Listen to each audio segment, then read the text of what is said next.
Hey guys, I'm Armani from Australia. Please like and subscribe. Growing up, my twin brother Mikael and I were raised by our single dad, and boy, were we living the high life. We lived in a mansion straight out of a fairy tale with every luxury imaginable. We always had the coolest toys, the best clothes, super fancy meals, and the most awesome birthday parties ever. And you know what made it all possible? My dad's super cool job at Lewis Industries. He had a high position there and worked his butt off to give us the best life ever. Everything was perfect until one day in high school, Dad hit us with some shocking news. We were completely broke. Turns out Dad's boss, Mr. Lewis, fired him unjustly and even seized whatever Dad owned. Dad, we'll get through this right. I don't know, honey. I don't know. That man destroyed me. He took every last cent I had. Mr. Lewis is a fraud, and he blamed me and fired me. This is so unfair, and I'm so sorry. I can't give you the life you deserve anymore. Seeing Dad's tears made my heart shatter.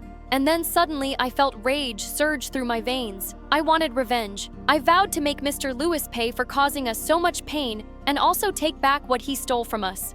That night, we moved into a small apartment, and things were never the same again. The next day, news of Dad's misfortune spread far and wide, and everyone now looked at us with pity. Aren't you that millionaire's daughter? Oh, poor you, going through so much here. The bread and eggs are on us. You don't need to pay, sweetheart. I totally hated how everyone was pitying us, and Mikael felt the same way. He was determined to start some business to help Dad with the bills. Then something mind-blowing happened. He got offered a scholarship to the swankiest school ever, where he'd applied before Dad got fired, but now Mikael was unsure about it. You're not sure Mikael studying at this school could open up doors for you in the future? For all of us? Yeah, but Dad needs me right now. We have our business planned out, and I'm just taking a year off from studying. Besides, I found out that Mr. Lewis's son Peter is also in that school. I don't want to be there. Seriously, the son of that cheater who drained us dry. This could actually be the perfect opportunity to get revenge. Come on, Armani. Revenge is never the solution. Karma will handle Mr. Lewis. We need to focus on getting our life back on track. Was he serious? There was no way I was going to pass up this chance to make Mr. Lewis pay. I came up with an idea. Join the school in Mikael's place. At first, he was totally against it, but I lied about how much I wanted to study in a great school, and this was the only opportunity I'd have since Dad had no money. Aren't you forgetting one tiny detail? It's an all-boys school. No sweat, Mikael. I'll just pretend to be a dude. Teach me the way of the bros, please. And then mission dudification began. First up, Mikael taught me bro vocabulary. Every sentence should have dude or bro or man. Then he taught me the bro walk, which was kind of funny to be honest. Then came the fist bumps, and at last, the dude dress code. After a week of training and a wig, I transformed into Mikael from Armani, and I was so ready for this school and meeting this eater. On my first day of school, I thought it would be a piece of cake. I mean, all I would have to do was walk and toss like a boy. But soon, my throat was hurting from making my voice deep. My waist was hurting from sucking in my breath and doing that stupid dude walk. And then I had to pee. I rushed to the restroom, but to my horror, it was a dirty urinal toilet staring back at me. Yuck! Boys are gross. I was searching the school for a better bathroom when suddenly I heard some yelling. I followed the voices to see what was happening, and I spotted a guy on the bleachers getting picked on by some meanies. Hey man, I don't want any trouble. Look, I've got a Snickers bar. How about we all share it and share our feelings? We could start with you, Josh. You can talk about your anger issues. This is a safe space. Are you for real, you dumb loser? Sticks and stones may break my bones, but words will never hurt me. You want to test that theory? You're a good-for-nothing idiot with a bad haircut, and the only girl who will ever love you is your granny. Oh god. Ouch. That hurts so bad you might as well just have punched me in the stomach. I can do that. Stop that, dude. Leave him alone, man. Or else what, newbie? I'm gonna show the principal this video of you bullying a student. Yup, I got it all here, bro. Josh glared at me and gestured to the other guys, and they all left. Thank you for standing up to Josh, but I had it under control. Yeah, I could see that, man. I'm Peter Lewis. What's your name? Wait, as in Mr. Lewis's son, Peter Lewis? Or Mikael, bro? Mikael, bro. What an interesting name. No, just Mikael. I gotta go pee. I have to find a clean bathroom. Say no more and follow me. Peter led me to the teacher's bathroom, which was as clean as a whistle. Throughout the day, Peter and I ended up hanging out together. And as we got talking during recess, yes, I realized Peter was a sweet and simple guy. The day seemed to be going well until we had swimming class. All right, boys. Time to change it to your swim trunk so we can dive right in. What the fudge? I had to come up with a good excuse to skip the lesson, Hey, you? Yes, you. Come on, get changed. I'm allergic to water. I was diagnosed with aquagenic urticaria. Yeah, it's been pretty hard for me. Fortunately, everyone bought the lie. Well, everyone except Josh, who sneaked up behind me after swim class. Aquagenic urticaria. Really? I'll do my research and we'll know if you're really allergic to water or you're just a weirdo who likes to be the center of attention everywhere. You've got the rest of your life to be as dull as you wish. Why not take today off and do something better with your life? Everyone roared with laughter as Josh fumed and stormed off angrily. Hey, would you like to hang out over the weekend at my place? My dad's away on a business trip and I have no close friends. Well, now you have me, bro. Peter shared his number and address with me. This was perfect. I knew from Dad that Mr. Lewis had a home office, and if I could sneak in, maybe I could find some evidence and prove Mr. Lewis was the fraud Dad said he was. The next morning, I showed up at Peter's mansion and was blown away. It was ginormous. It even had 2 Olympic-sized pools. Peter gave me a tour of his massive house, showed me every single room except 2. Why aren't we going into those 2 rooms? One's Dad's office and the other? It's just private. Come on, let me show you the kitchen. Of course, his uneasiness only made me more intrigued. Later, as we were having snacks, I excused myself to the bathroom and snuck into one of the 2 rooms, hoping it was the office. But just as I was about to open the door, someone grabbed my shoulder. Miko, the bathroom's the other way. Why are you here? I just got lost. I was terrible at lying, but Peter believed me instantly. Oh, no problem. Well, since you're here already, I want to show you something that I've never shown anyone. Also, because I've never had a friend over before. He then pulled out a mysterious box from under the dusty bed. Things haven't been the same since Mom left us. She was my favorite person and my best friend. Dad thought putting all her stuff in this room would make us forget, but it's the opposite. It's been really tough, Miko. Seeing Peter vulnerable made my heart go out to him. Now you have me. I'll always be here for you. Thanks, bro. When I got home, I kept thinking about my revenge plan. No matter what, I didn't want to hurt Peter. He was really growing on me, but I had to stand up for my dad too. It wasn't Peter's fault his dad was a jerk, and I hoped once he learned about his dad's dirty deeds, he'd hate him too. In the following days, Peter and I really bonded, and I couldn't help but notice how naive he was. OMG, OMG. Bella Porch messaged me. Dude, she's asking me to send her $5,000 because she's stranded on some island. We have to help her. She's my favorite TikTok star. What? I mean, bro, seriously look closely. It's a fake account, man. Oh, you're right. I'm such a dummy. For a second, I was on cloud 9 that Bella messaged me. You know, I adore her. She's so cute and... As Peter went on and on about Bella Porch, I found myself feeling weirdly jealous. It was then I realized I kind of had a crush on Peter. One time, as Peter was on the ground playing football, I couldn't help thinking that he looked kind, well, hot. Suddenly, an annoying voice interrupted me. Why are you looking at him like you're in love with him? Haven't you learned to mind your own business? Oh, Mikhail, I did some digging and boy was I shocked. It all adds up now. And then he showed me some pictures of me. That's my sister Armani. You dumbhead. We're twins. See this picture now, get a life, bro, and delete my sister's pictures from your phone before I break your face. That was close. But then during recess, Josh joined us and placed a whole box of Snickers in front of Peter. Hey bro, I wanted to talk to you. I've been in therapy and I've realized you were right. I needed to deal with my anger issues, and I really need to apologize for the way I've behaved with you. I'm trying to change, and I'm really sorry. Yeah, right, but Peter totally fell for it. Oh, thanks, Josh. That means a lot, and I only wish you well, forgiven and forgotten. Oh, by the way, I'm throwing a party this weekend to showcase some of my new artwork. You guys should come. A party was the perfect opportunity to break into Mr. Lewis's office because Peter would be busy. I just had to keep an eye out for this, Josh. And once I had the evidence, I'd come out with the whole truth to Peter. So when nobody was watching at the party, I sneaked into the office, desperate to find something incriminating. But moments later, the door swung open and Peter entered. Got lost again. Yeah, your place is like a maze, man. I know, right? Come on, let me show you out. Just as I was walking out with Peter, someone from behind grabbed my wig and pulled it hard. I turned around to see it was Josh and my long hair had come undone. See? I told you. So now do I get the $1,000? What? Yeah, I told him you're a girl, and I did some more digging on you. You and your brother are the kids of that millionaire who's poor now, the one who used to work for Peter's dad. I didn't believe Josh, but it looks like I'm always an idiot. Serves me right for trusting anyone. And I don't know why you deceived me, and I don't even want to find out. Maybe you also came to do what your dad did. Peter, you don't know everything. Let me explain. All I know is that you pretended to be my friend and you lied to me. Please just leave. Peter. Guards escorted her out of here. With my head hung low, I made my way back home.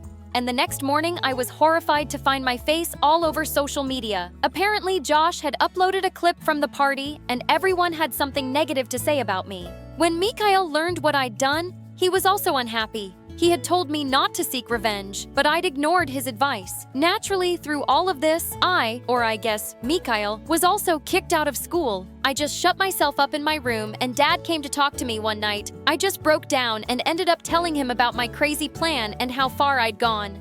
Oh, honey, I feel so terrible about this, and I should have told you sooner. The thing is, I made an awful mistake at Mr. Lewis's company. I allowed my greed to get the better of me, so I stole some money. I know it was wrong, and I'm really ashamed of myself. I got caught, and naturally, Mr. Lewis fired me. I lied about him. He is the fraud. He's actually a kind man who could have sent me to jail, but he spared me and he didn't take my money from me. I just never saved anything. I didn't have the courage to tell you kids the truth, and I'm so sorry.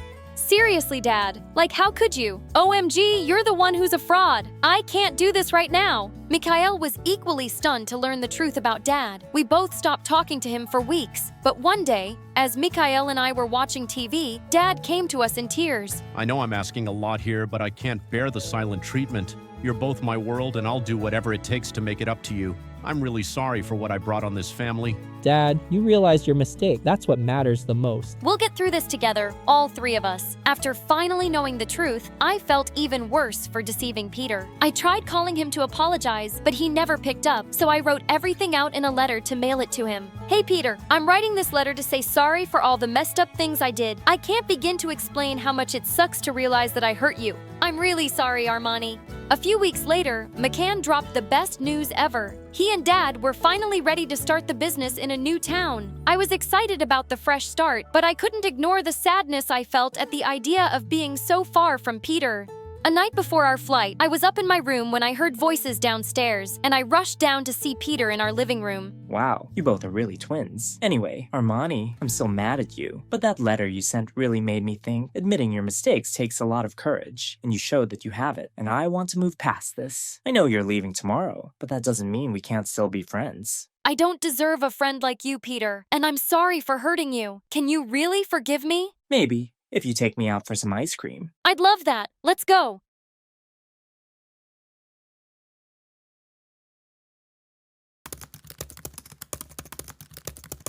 Hi, my name is Hope. Please like and subscribe. That winter when I was in 5th grade, the world turned all white with snow. Our classroom was cozy, but one day, the principal brought in a new girl named Maya. She seemed shy and wore old clothes. Our teacher, Ms. Albert, asked us to welcome her, but most of us stayed quiet. Maya sat next to me, smiled, but I moved away. My best friends were Kendra and Sophie. We whispered secrets and giggled together. Maya tried to join us once with her toys, but we said no. As days passed, we whispered and laughed about Maya's old clothes and strange toys. We didn't want to play with her. As spring arrived, Maya wore a pretty dress, but it looked like someone else's. We called her Never Knew and laughed again. One day, she jumped rope alone, not looking at us. This time, she didn't ask us if we wanted to play with her. She jumped and jumped and jumped until we went back inside. Then one day, Maya didn't come to school. In class that morning, we talked about kindness. Ms. Albert placed a big bowl on her dad and filled it with water. We all gathered around and watched her drop a small stone into it.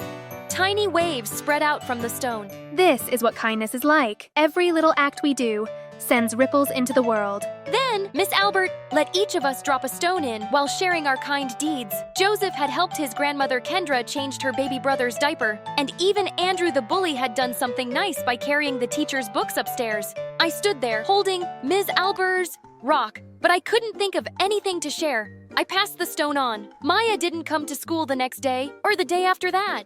Every morning, I walked to school slowly, hoping today would be the day. Maya returned and smiled at me. I promised myself this would be the day I smiled back. Each kindness Mrs. Albert had said makes the whole world a little bit better. But Maya never came back to school. Ms. Albert told us she had to move away. I walked home alone, thinking of the smiles I never shared, the kindness I never gave. I threw stones into the pond, watching the ripples. It was like the chances of being kind to Maya were gone forever. That day, as I walked home alone from school, I noticed a boy standing on the corner, looking lost and confused. Hey, are you okay? I think I'm lost. I can't find my way home. I thought about what Miss Albert had taught us about kindness, so I decided to help. You know what? You can come with me to my house and we'll figure it out from there. Thank you so much. I really appreciate it. He followed me, and as we walked, we started chatting. I'm Hope, by the way. I'm Jake. Nice to meet you. Hope. He looked poor, and I thought my wealthy family would be thrilled to help someone in need. Well, not exactly. Jake and I entered the house while my parents were in the middle of. They stopped immediately when they saw us. Hope, who is this? So remember when I said I wanted to start being kind? Well, I found this boy who seemed lost, and I thought we could help him find his way home. Are you out of your mind? What if he's a serial killer or someone dangerous? He's 12, Mom. And since you're overreacting, I'll take him to my room. Come on, Jake. Let's go. I took his hand and led him upstairs to my bedroom. Mom was such a narcissist. Even though I was young, I could see right through her. Like this one time when I was 6, I was excited for Take You Child to Work Day. I thought Mom would show me off at her big office. But nope, she was too busy, shining like a star with her work friends. I tried to keep up with her, but she didn't even look at me. It was like I was invisible. Then at lunch, while I was alone, munching on a cheese sandwich, I overheard her. Her boss said she was great at her job, and she told him kids would just get in my way. Ouch, that stung. I was sitting right there, and she acted like I didn't exist. It hit me hard to Mom. Her job was everything. And me, I just didn't fit into her perfect picture, and from that day on, I didn't look at her the same way. If she wasn't gonna my mom, I wasn't gonna treat her like one. But in my bedroom, Jake had a point. Not to be rude, but aren't you being a bit mean to your mom even though you're trying to be kinder? Well, zip it or I'll beat you in the next game. Now pass me the PlayStation controller. Game on. Just like that, Jake and I hit it off. He was new in town and didn't have much. That's why he was lost that day. Mom didn't like us hanging out, but I didn't let that bother me. Life was more fun with Jake, and I felt like I was really becoming nicer. A few weeks later, I asked Dad if Jake could join my private school. Dad always called me his little prince and would do anything for me, so he said yes. Well, my best friends Kendra and Sophie hadn't changed one bit. They were still pretty mean. I kept Jake a secret from them for the last few months. Jake and I agreed to act like strangers at school until I figured things out and felt brave enough to be his friend openly. The day Jake started at school, Kendra and Sophie surprised me. Look at that hottie over there. He looks poor, but God, I'd pay him to be my boyfriend. Yeah, let's pay him together. We can share him. So when Maya joined us last year, we didn't want to hang out with her because she didn't have much money. But now you're all excited about a guy just because he's good looking. Oh my God, why are you so obsessed with this Maya girl? Listen, Sophie, let's hire some private investigator to find this Maya for our friend, and she can just shut up about it. You're hilarious, but seriously, just leave Jake out of your games. Wait, how do you know his name? I overheard a teacher say it, but really, just leave him be. You know, Hope, since you're so insistent now, I really want to talk to him. Let's go! Sophie! Great! Just what I needed. They went to him and said, Hey there, Jake, you're new here, right? Yeah, we thought you looked into. Interesting. Want to hang out with us? Jake seemed to be taken aback, but agreed to chat with them. For the next few days, Kendra and Sophie became interested in Jake. They wanted him to be their friend, but they had a different plan in mind. They offered him money to run errands and do things for them. I tried to warn Jake that he was worth more than being used like that, but he didn't listen. He said, If you want me to stop helping them, you'll have to tell them that we're friends. I didn't know what to say to that. I wasn't ready to ruin my image by having a poor friend, especially because Kendra and Sophie wouldn't stop laughing at me. Yeah, that's what I thought. With those words, Jake distanced himself from me, and grew closer to Kendra and Sophie. They started giving him more money, and he became somewhat distant. I missed my friend. Then one day, I saw Jake holding their coats and acting like a servant. I'd had enough. I approached him and dragged him aside. Why are you acting like this? Don't you have any dignity? You want money? Fine, I'll give you money. Just stop hanging out with them. Well, I don't mind helping the prettiest and most popular girls in school. Everyone now respects me and thinks I'm cool. And also, I don't know why, but you act like you're better than them. Well, I am. You'd rather see them treating me like this than standing up for your friend, because you're too ashamed to have someone like me as a friend. How does that make you better than them? At least they're nice to their parents. While you're rude to your mom and take advantage of your sweet dad, you never show him any love. Tears welled up in my eyes, but I couldn't speak, so I just stormed off. To make things worse that night, my mom came to my room and said, Hey Hope, I wanted to let you know that I've decided to divorce your dad. I've packed my things and I'm leaving in the morning. I came to ask if you wanted to come and live with me, although I already know what you'll say. Yeah, since you already know, please leave and close the door behind you. Mom left, and and I buried my head in the pillow, letting out a frustrated scream. But I refused to let my tears fall. I took a deep breath and decided I was gonna take matters into my own hands tomorrow. I was gonna teach all these jerks a lesson. The moment I saw Jake the next morning, I said, I'm gonna ask my dad to stop paying for your school if you don't stop hanging out with Kendra and Sophie. How about that? Yeah, cool. I'll ask Kendra and Sophie to help. They please go away. I have some things to do. Yeah, like licking Kendra's shoes, for example. Suddenly, Jake looked at me with angry eyes and a stern expression. He held my shoulders and pushed me back slightly. Listen, Hope, you need to understand that you're acting like a bully, even if you don't see it. Threatening your friend to do things that only benefit you is selfish and wrong. I appreciate everything you've done for me, but for now, please don't talk to me. Whenever you see me, just look the other way. I hope you have a good life, Hope. With that, he walked away. I stood there in shock, then rushed to the bathroom to let out my feelings. When I found Kendra and Sophie laughing and chatting. In a moment of frustration, I said, Listen, you two. You need to stop treating Jake like he's here to do your commands. Whoa! Calm down, girl. We don't treat him like that at all. He's just a nice guy who offers to help. But you pay him! Yeah, so what if you have a friend who has less money than you and could use some help? Why not? Oh, come on! We all know you're not exactly the nicest people. Yeah, we're not denying that. But at least we're not ashamed to be seen with a less fortunate friend in public. Unlike you. How did you even know that Jake was my friend?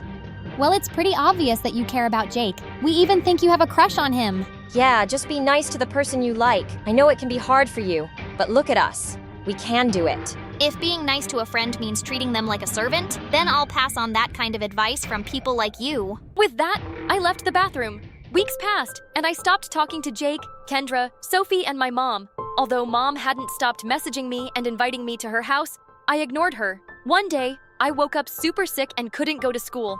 No one asked about me or missed me. I felt very sad and vulnerable. I didn't know what to do, but I knew I had to talk to someone. And I knew exactly who that someone would be. I went to Miss Albert's house. She looked surprised to see me. I told her everything. I don't get it. I wanted to be kind. I helped a person in need. But they chose to be with someone mean. And when I tried to warn them, they told me to buzz off. And now the mean people are the ones who are giving me advice to be a kind person. How exactly did that happen? Honey, you helped a person in need, and it's a good thing. But you want to help them on your own terms only, and this isn't how kindness works. Sometimes you have to go out of your way to help others. True. It basically implied that I was ashamed of Jake, and now he chose to be with some mean girls. Remember that there's goodness in everyone, even if you think they aren't nice. We're human beings. We have goodness and evilness, and the best of us are the ones who can control their evilness when it's most called for. I hugged Ms. Albert tightly and left. The next morning, I entered the classroom and excused my teacher to say something. I just want to say I'm sorry to Jake. He's a good guy, and I'm honored to be his friend. The whole class fell silent, surprised by my confession. Jake smiled warmly at me, and I could see the relief in his eyes. Your mom's been texting me and asking me about you. She doesn't know we weren't talking, obviously. Want to go to her place after school? I'd love to go with you. Hi all! My name is Gabby Lee. I live in Philadelphia, and I wouldn't be what most people would call cool. I'm a straight A student, A+ if I can get 'em. I play in a band, the clarinet in my school's band. That is the only time I go to any sports games, and I don't go to parties. But my one great dream is to be a world-class chemist. I couldn't be happier, but would you believe, for one night, it all changed. I rebelled against my father, almost got my friends kidnapped, and had a run-in with the police. It was probably the best night of my life. It all started with Millie Cancun, my one vice, the biggest pop star sensation in the world. Sure, some other singers might sing about their relationship traumas or whatever moody stuff, but Millie was all about living young, wild and free, my polar opposite. I'm not alone in my Millie mania. Lots of girls my age are, including my 3 besties, Sue, Evelyn, and Jamie. Wouldn't you know it? Millie was going on tour and having shows in New York. All the cool stuff happens there. Between the 4 of us and our various extracurricular activities, the only night all 4 of us could possibly go was Sunday night. To which my dad said, "No, it's a school night. Plus, her music seems a little inappropriate for your age, does it not?"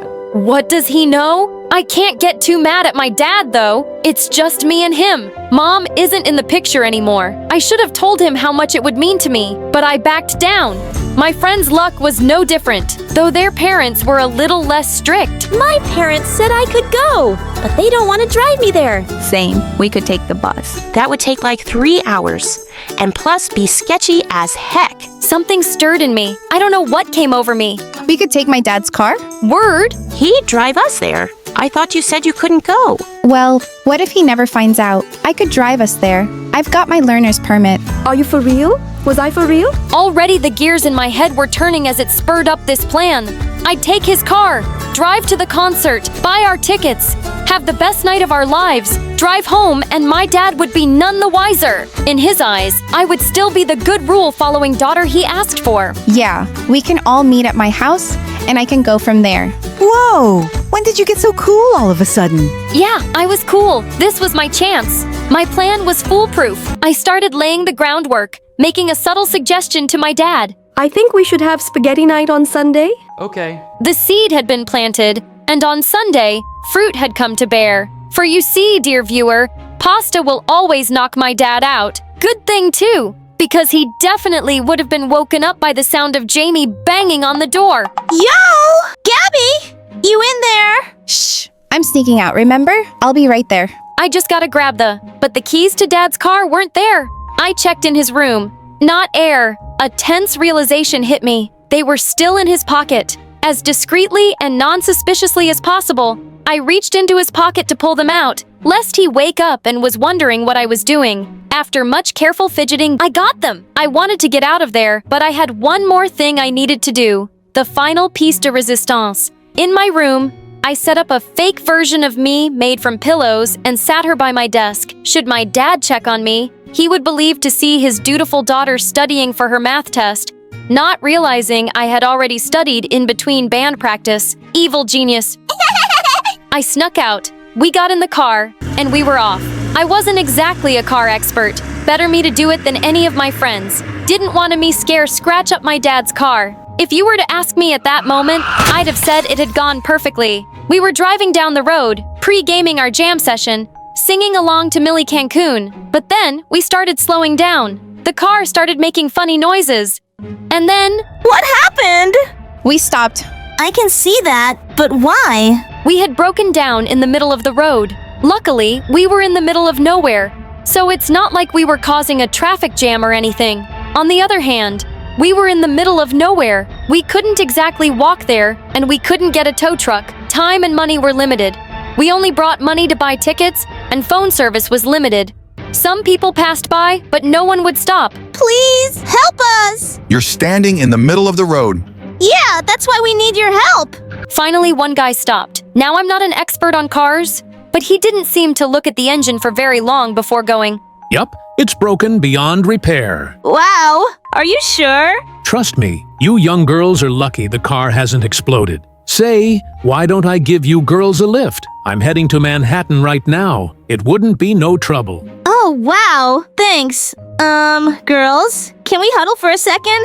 We whispered amongst ourselves. This guy seems kind of suspicious. Well, what choice do we have? We can't exactly stay here, can we? Everyone was in reluctant agreement. We got into his car and headed for the city. How was I gonna get my dad's car home now? Speaking of my dad, I wasn't there for this next part of the story, and he might tell it differently. He managed to break free from his pasta nap and was able to pull away from the comfort vacuum of the weighted blanket. He went up to check on me, just as I thought, and probably said something like, Gosh, Gabby, I'm sorry I didn't let you go to a concert and allow you to be your own woman. I promise I'll make it up to you. What I didn't account for was him to see his daughter's head fall off. He went into my room and found I was not there. Realizing what had happened in a way only a paranoid dad could, he scrambled around the house looking for his keys.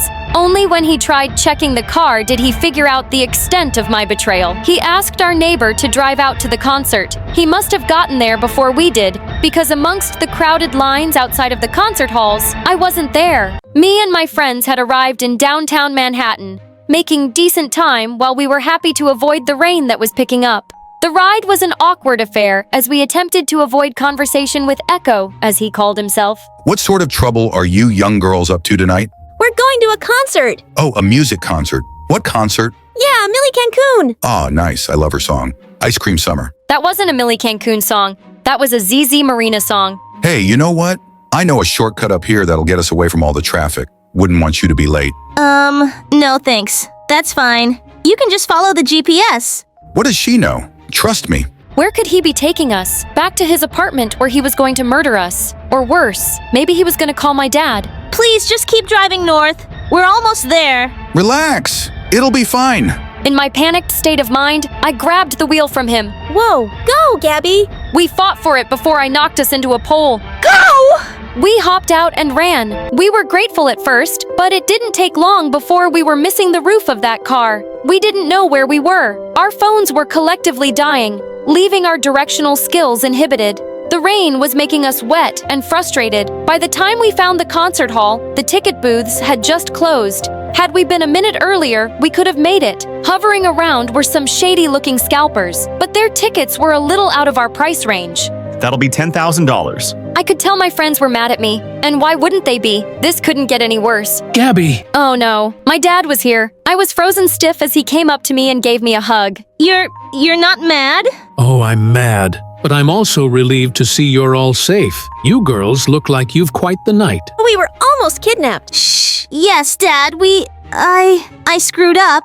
Your car is broken down in the middle of the road. I saw it on the way here. Jeff helped me tow it away. We're going to go get it repaired. Why don't you four go enjoy a concert while I wait? He had more tickets. We couldn't believe it. Do you mean it? As long as you can pay me back. After drying up a bit, we went inside. So was it all worth it? Of course it was. Millie was radiant as ever, and her collective screams drowned out our worries as we danced away. Like I said, best night of my life. Only problem with forgetting your worries is when they come back to bite you. There they are, officers. Those girls were underage driving. I tried to help them, but they insisted on attacking me and leaving me for dead. The creep from earlier. And he brought cops. Any of your girls with your parents? No. My dad is gonna pick us up, I think. You think? Where is he? He's here! He's going to be here! You sound like a liar, Gabby. She was right. If my dad wasn't here, were we going to be taken in? And now my dad would have to bail me out again? And then I'd be a convicted felon.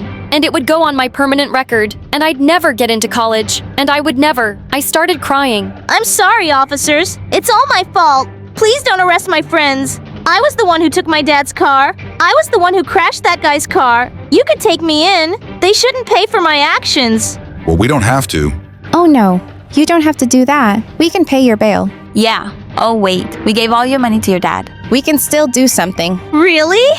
Thanks you guys. You're the greatest. Is there a problem here? Are you any of these girls' father? That's right. Well then, everything seems to be in order. Hold on. Your daughter damaged my car. I expect you're going to compensate me for my troubles. Are you the one that tried kidnapping them? No, that's quite a... You know what? It's fine, actually. I hope you have a good night. That got the guy to leave, though. It looks like the cops decided to hang out with him for a bit longer. How much more excitement can you girls get into tonight? We got in my dad's car, and he drove us all home. Turns out it wasn't broken beyond repair. Who would have thought? One by one, my friends were all dropped off. It was just me and my dad. Now we parked at home, and before getting out, we had a talk. You are grounded, you know. I know. It just seems right. But maybe I can be a little strict. You're growing up. You're going to want to be your own person.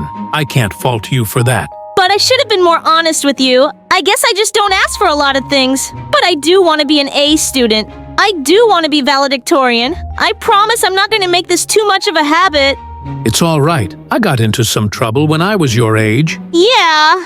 Of course, maybe more. Like what? Well, we don't have to get into it just yet. It's embarrassing. Oh, come on. That's not fair. Well, perhaps. Perhaps I haven't been forthcoming with you on this concert. Maybe I've got some personal biases in the way. What do you mean? You see, I used to date Millie Cancun's mom. What? It wasn't that big of a thing, but I've kept in touch with her a bit over the years. Millie Cancun is my sister?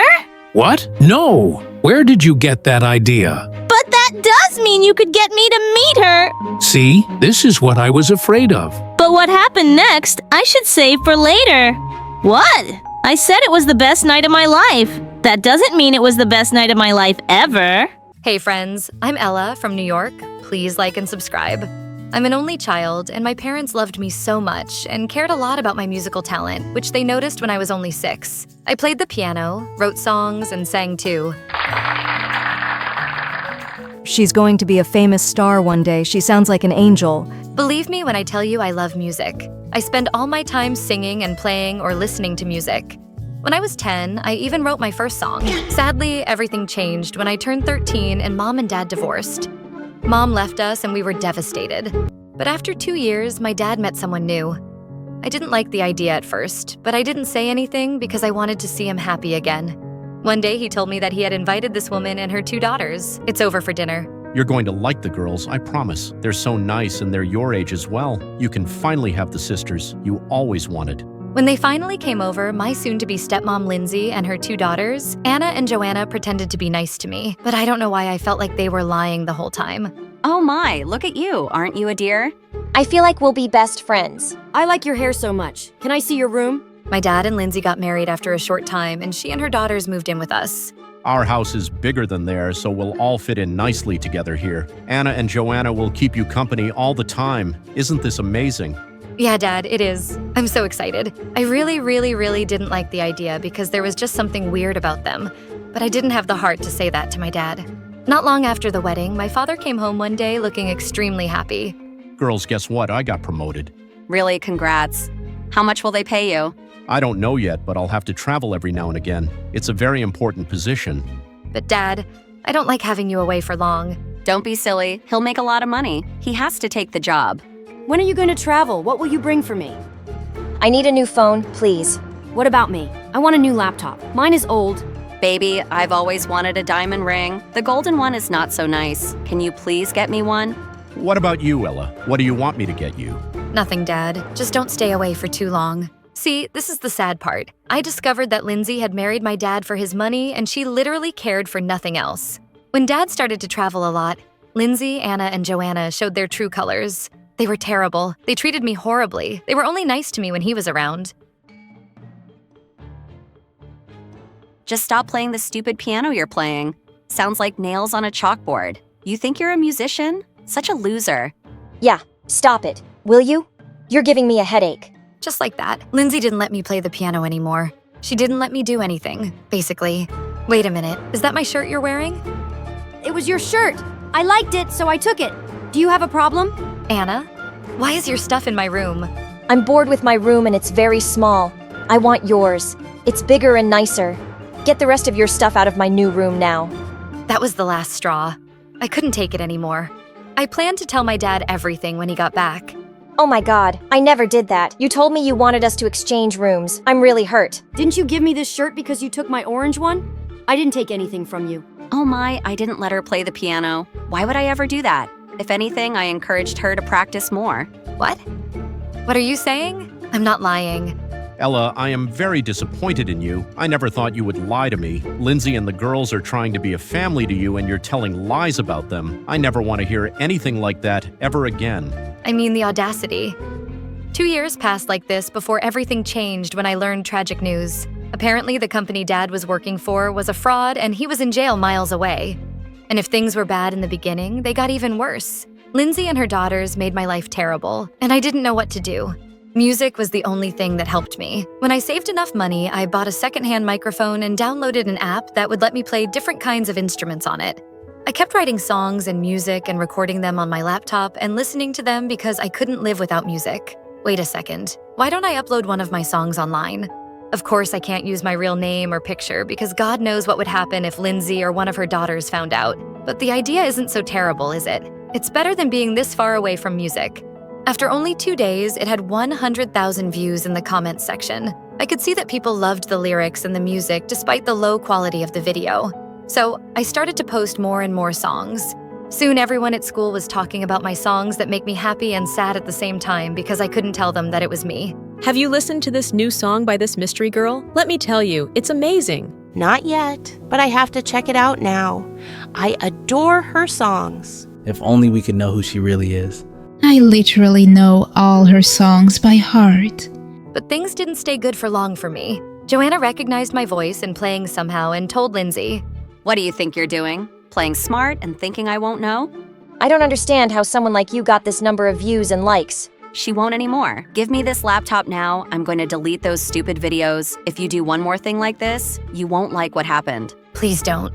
Please. Wait a minute, Mom. What if we could use her fame? We can make a lot of money if we let her write and record those silly songs of hers. And I'll pretend that I'm the one who's actually making them. The camera loves my face anyways. What?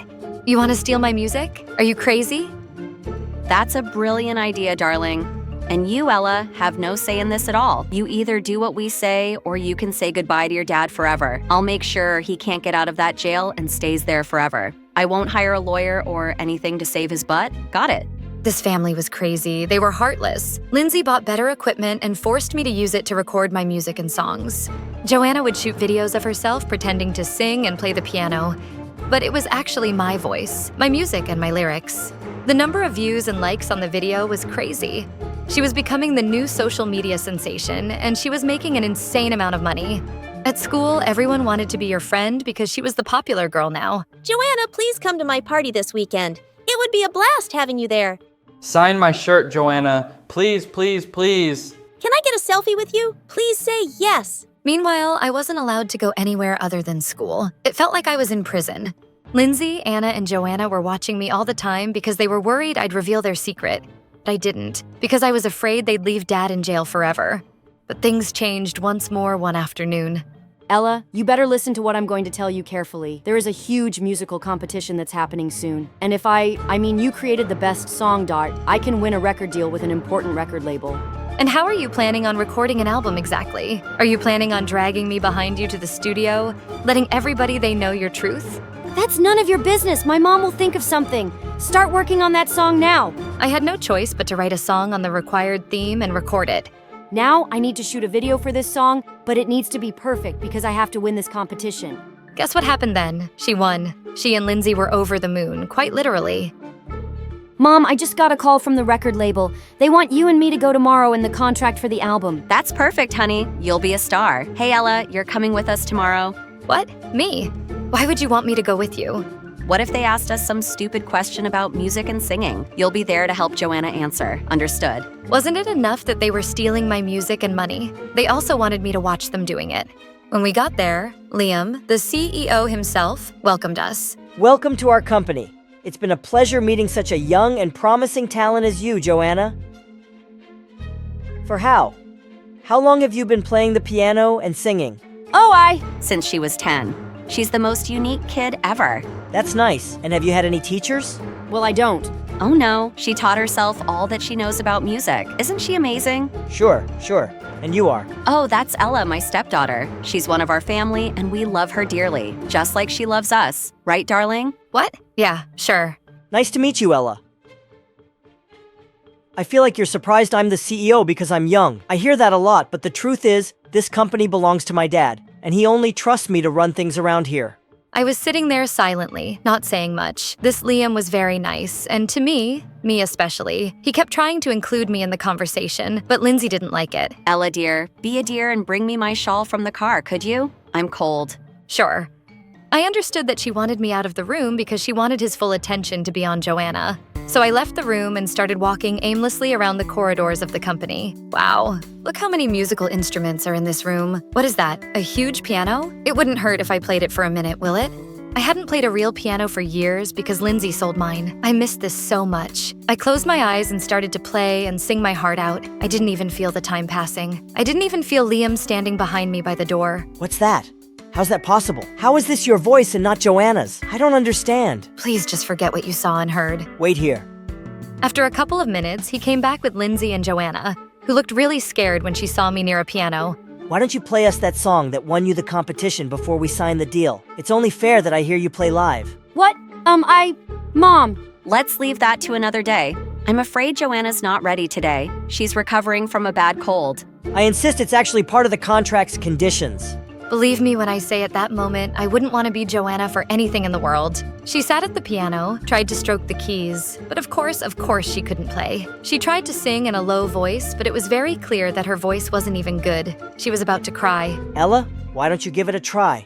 I was terrified for a second, but I told myself, come on, have some courage. Liam knows the truth now. I played and sang the song perfectly. Ella, We would be honored to sign a deal with you. What? What do you mean with her? It's my daughter who won the competition, not this girl. Your daughter can't sing, ma'am. I know the truth now, so no need for more lies.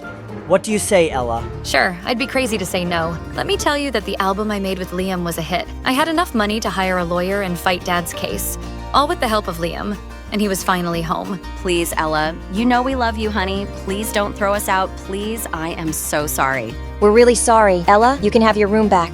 It was just a misunderstanding, please. It's too late now. The whole world knows the truth. Now, please leave because I have to prepare for my first live concert. The concert was amazing. Thousands of people came. I was living the dream. Liam was even waiting for me backstage with a bouquet of flowers. Oh, thank you so much. I love them. You're the best, you know. You saved me from my evil stepmother. Exactly like a fairy tale. And because I did that, don't I deserve a date just to be authentic to the story? You do. Let's go get some ice cream. And a kiss. Yeah, and a kiss. And that's how I wrapped up my story. I got rid of the evil stepmother and her daughters. I became a superstar. I got the Prince Charming, and I have the happily ever after that everyone wishes for. So, I married young. Nothing wrong with that, right? I was in love, but Prince Charming was more like boring. And who knew? Humiliating my stepsisters and stepmom would be the start of my troubles. I was a fool to think it would be a happily ever after. Hi, I'm Cinderella, and I'm from Germany. Growing up was tough. I was stuck cleaning all day, while my spoiled stepsisters, who thought they were big-time influencers with their 10 followers, attended glitzy events. They bossed me around like mean girls. Stepmom never defended me. Jenny took my book again. What do you need with a book? You have floors to scrub. Jenny needs it to wedge her window open. You know how her hair gets frizzy in the humidity. I couldn't figure out why my stepmom treated me like this. She was supposed to have loved my dad, and he would have never wanted her to act this way toward me. I put up with it for ages, until things got interesting. My stepsisters were practically fainting over a massive palace party. Prince Charming was on the hunt for true love, and every girl, including me and my stepsisters, was head over heels for him. At least my hair isn't frizzy like yours. Do you think he'll notice my wart? Not unless he's asleep and I'm taking a fan for my hair. Thanks. Prince Charming was so handsome, always being photographed, holding cute animals. We all had tickets to his party, and I pictured Mai in a stunning ball gown, but I was in for a shock. Why? You're not going, Cinderella? Only glamorous ladies get to dance with the prince, and your dress looks like it's a thread away from a dish rag. I'll be sure to warn the royal family. You're nothing but trouble. They all laughed, and I was furious. I'd had enough and wanted my own independence and to find true love. I was just about to pack my bags when my auntie, who'd been out of town for ages, turned up. She had the latest couture dress in her suitcase. You know the rest. Epic glam makeover crush. The royal party, lost my shoe, and boom! Prince Charming goes on a shoe-fitting tour, and the next thing I know, we're married. I couldn't wait to start my new life with my wonderful Prince Charming. Big mistake.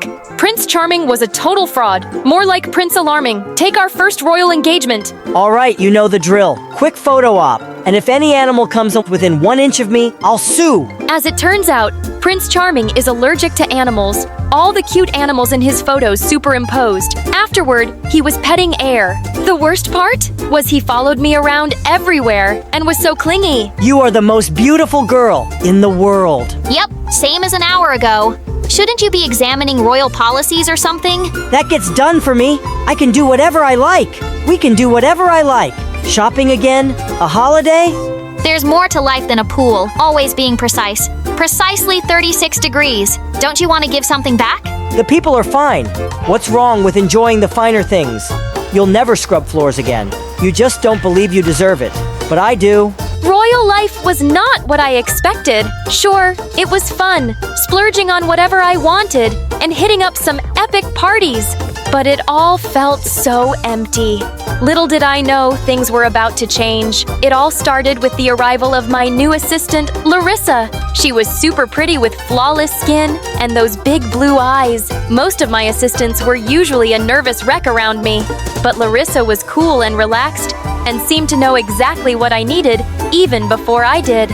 Why? Cinderella, are you about to do your speech? You have spinach in your teeth. Soon, we became good friends. We had a lot in common. I shared about what it was like growing up, how my stepsisters were mean and my stepmom hates me. My dad only liked my brothers and hated that I was a girl. Said I was useless and not strong and practical like them. So I ran away. But luckily, I found this job. And you? We goofed around the palace and read books in the library. She was the sister I never had. I even let her take some photos, as normally phones were banned in the palace, but she never posted them online. I totally trusted her. I began to confide about feeling lonely with Prince Charming. I thought love would make me giddy, just like in the fairy tales. We all deserve true love. Maybe you just weren't meant to marry the prince. Then one day, Larissa showed me a photo she'd taken of Prince Charming with another girl. He was holding her arms, and she was wearing this enormous hat and her face hidden. I'm sorry, but it's better to know the truth, right? My heart dropped fast as I confronted him. No, she was just a super fan. Security escorted her off, and I gave her an autograph. I love you. I'm not sure I believe you. I thought you'd have compassion and integrity. You're not even charming. Maybe Larissa is right and we shouldn't be together. I'm your true love. I'll show you. Make it up to you. You do realize you'll have to get out of your gaming chair to do that? But soon, everything went crazy. The next day, every newspaper and social media site exploded with an article by Larissa Appleton, an undercover journalist who set me up. The witch! She became a huge TikTok star overnight. The article totally trashed me, making it look like I married Prince Charming for his money and to get my own reality TV show. And worse, how I couldn't stand Prince Charming anymore, or royal life. The royals were in an uproar, and protests erupted outside the palace, calling me an unfit future queen. His parents were humiliated and immediately banished me. To my surprise, Prince Charming came with me in solidarity. You're crazy. You'll lose everything. A chance for you to see I'm your true love. I know I always say you're beautiful, but it's more than that. Your kindness stood out. You say thank you open doors for people. You make me want to be kinder. But it was hard to believe him. We moved into a tiny apartment with no money or possessions. I thought I'd give him a chance, but I spent over an hour teaching him how to boil a kettle, during which he managed to blow the electrics.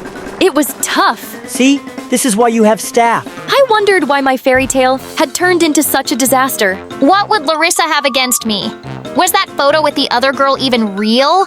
You missed it when her hat fell off and all the frizzy hair spilled out. That's when I realized the girl in the photo was Jenny, and it hit me. Larissa was actually Carrie. She must have gotten rid of her wart, worn a wig, and used colored contacts. I'd had enough. I marched right over to my stepsister's house to confront them. As soon as the door opened, I was shocked to see my stepmom grinning. Missing the muppin broom, are we? Where are my stepsisters? And I thought we'd moved past all that. Oh, did you? While you were prancing around on marble floors, we were shunned from society. My daughters had no chance of marrying anyone respectable. And you did nothing for us. No money, no bigger house. Not even a hand-me-down tiara? You should be grateful I didn't throw you out onto the streets. You treated me like a servant and told me my dreams would never come true. You see, all this time, I've been patient, biding my time. Then I came up with the perfect plan for revenge, and Carrie and Jenny were all too pleased to play along. I just needed to get you out of the picture so that Carrie could take your place. And once more, I'd have the power and influence I deserve. But the prince doesn't love Carrie. He loves me. You are so naive. You think I married your dad for true love?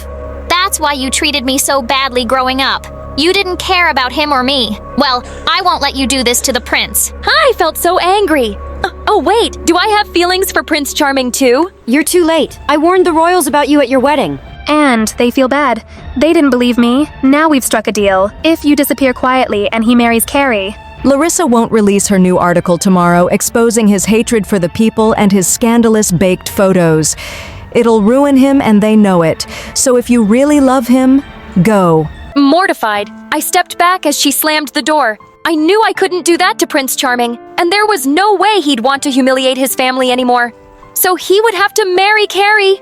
Just then, there was a knock at the door. It was my auntie. Had she come to magically save me? No, sweetie. I heard you were still in yesterday's outfit, so I brought you a Chanel. And remember, your dreams can come true. Auntie dressed me up in a silky pink ball gown, and I hitched it up and ran to the palace. I patted the security dogs and slipped inside, where a huge party was in full swing to introduce Prince Charming's new future queen. There were my stepmom and stepsisters. My stepsisters soaking up the attention and posing for self-selfies. I looked down at my now muddy ball gown. Who was I kidding? It wasn't a queen.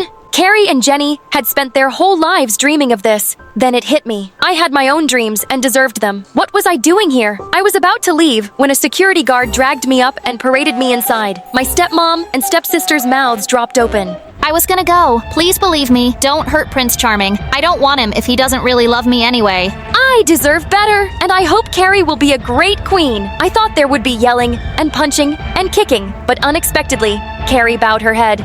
He didn't show. I secretly met him to see if there was any real spark. You did what? Even after the wart removal, all he talked about was you.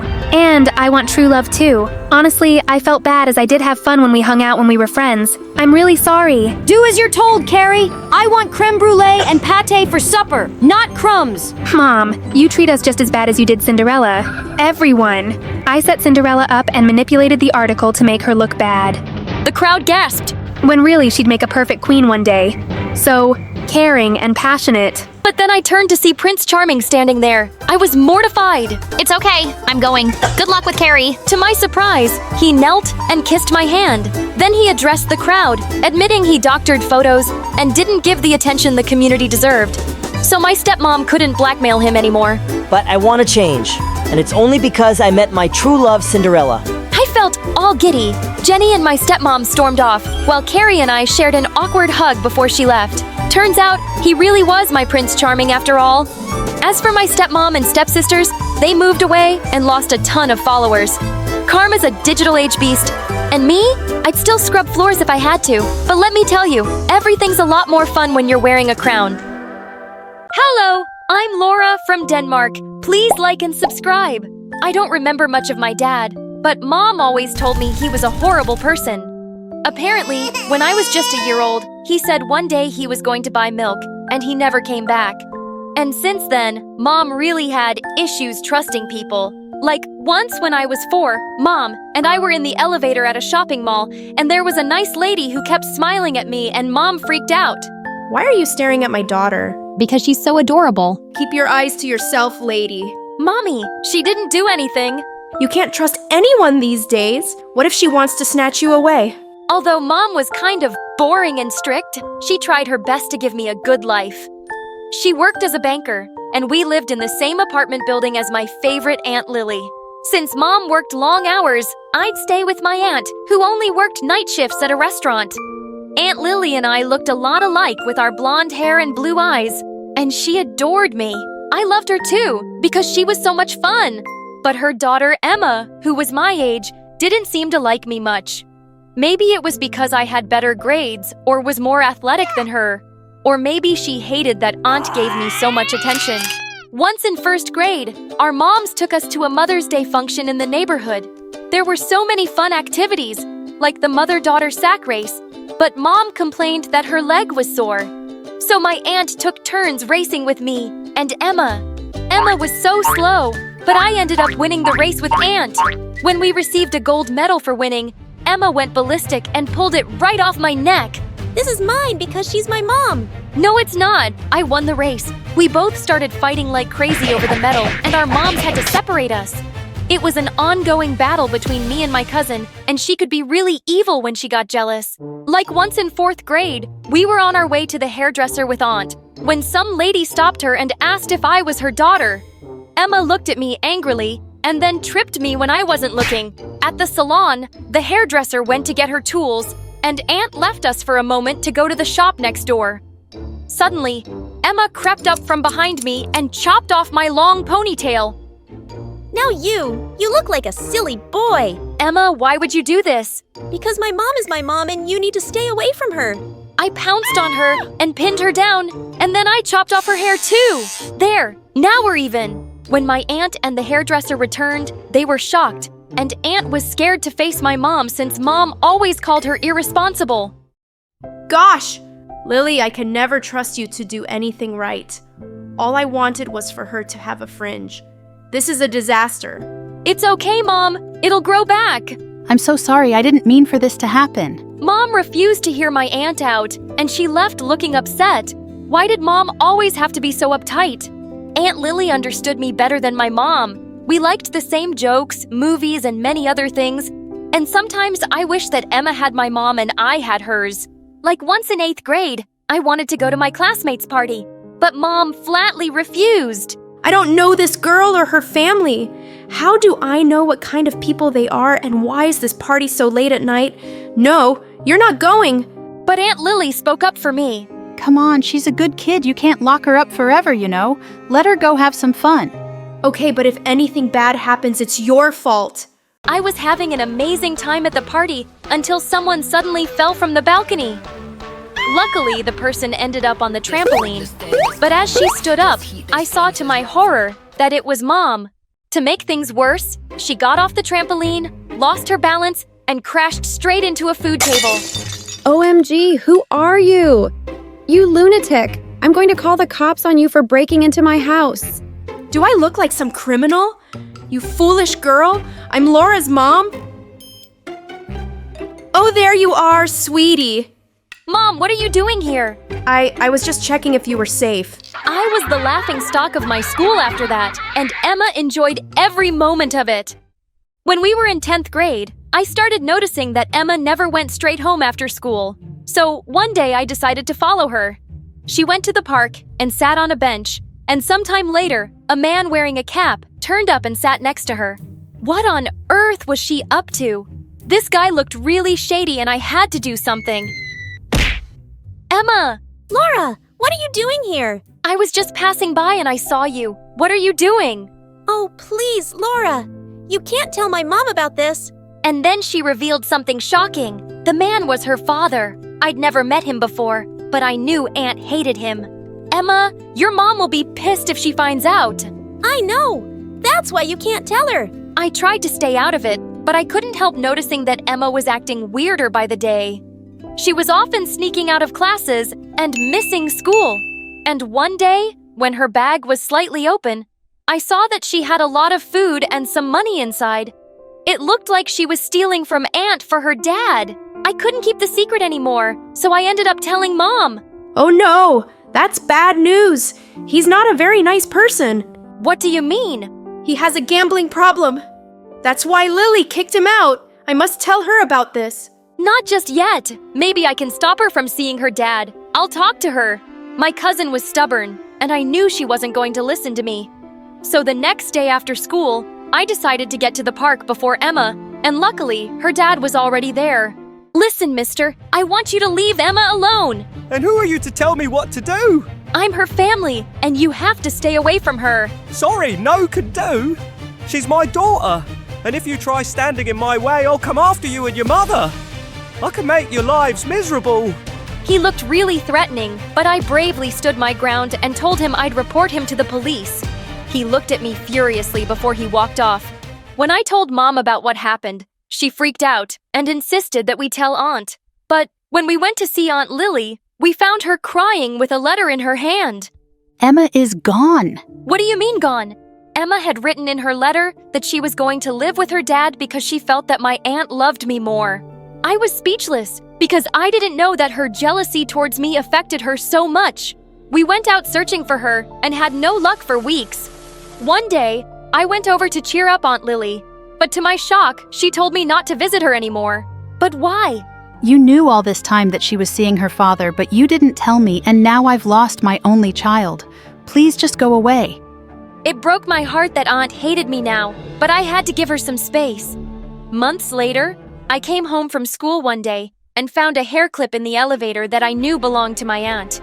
I decided to slip it under her door, but when I reached her floor, I saw Aunt in the corridor being robbed by a masked man. He pulled Aunt's bag and started running away, but I chased him and knocked him down. And when I pulled his mask off, I saw that it was Emma. Well done! You just saved your favorite aunt. Where would she be without you? Emma, I've been looking for you everywhere. Look, if you want money, I'll just give it to you. But please just stay. Why should I? You already have your perfect daughter, and my dad loves me like you love her. She grabbed a handful of cash from Aunt's bag, threw it at her, and fled. Aunt and I just stood there in shock, and then she turned to me. This is all your fault. What, Aunt, can you please? But she walked off and slammed her door shut, and after a few weeks, she moved out for good without even telling us where. I was devastated, but Mom didn't seem to care. Good riddance. I always felt she was a bad influence on you, and clearly she's a bad mother. She just had one child to raise, and she couldn't even do that. No, Mom. She raised 2, and she's amazing and understanding. And sometimes I wished she was my mom instead of you. I regretted my words instantly, but I couldn't take them back now, even though I apologized to Mom later. Our relationship was more awkward than ever. After completing school, I started college and found a part-time assistance job at a company so I could move out of my house. One morning, as I was getting coffee, I saw Emma dressed in ragged clothes walking across the road, and I went after her. Emma! She looked shocked at first, and then to my surprise, she hugged me. Oh, I'm so glad to see you, Laura. What happened to you? Soon after I started living with Dad, he stopped caring about me. I even dropped out of school because he wouldn't pay for it. Because I had to rush off to work. I gave her my address and the keys to my apartment and asked her to wait for me there. But when I got back home, all my things were gone. She had stolen everything from me, even some furniture and all my electronics. Since I hardly had anything at home, I decided to stay at Mom's for a few days. I'm so glad to see you. You hardly even call. I know, Mom. I get busy sometimes. I need to sleep over. Sure, that would be lovely. She cooked my favorite pasta, and I actually found myself enjoying my time with Mom. Somehow, she just seemed lighter. With you all grown up, I figured I didn't need to work so hard all the time. I joined a women's group, and we do so many fun things together, so I've learned so much. Talking to my new friends, I realized something. I've never made it clear enough that I think you're an amazing kid, Laura. I'm proud of you. It felt good to hear Mom say that. I think you're a pretty good mom too, and I'm sorry if I ever made you feel otherwise. I then told her about what happened with Emma, and she immediately called Aunt Lily. When Aunt Lily came over, I took her to the street where I'd met Emma, and when we got there, I saw her again. But this time, she was dressed in nice clothes and was walking into a fancy restaurant. Gosh, she stole all my stuff and bought herself new clothes.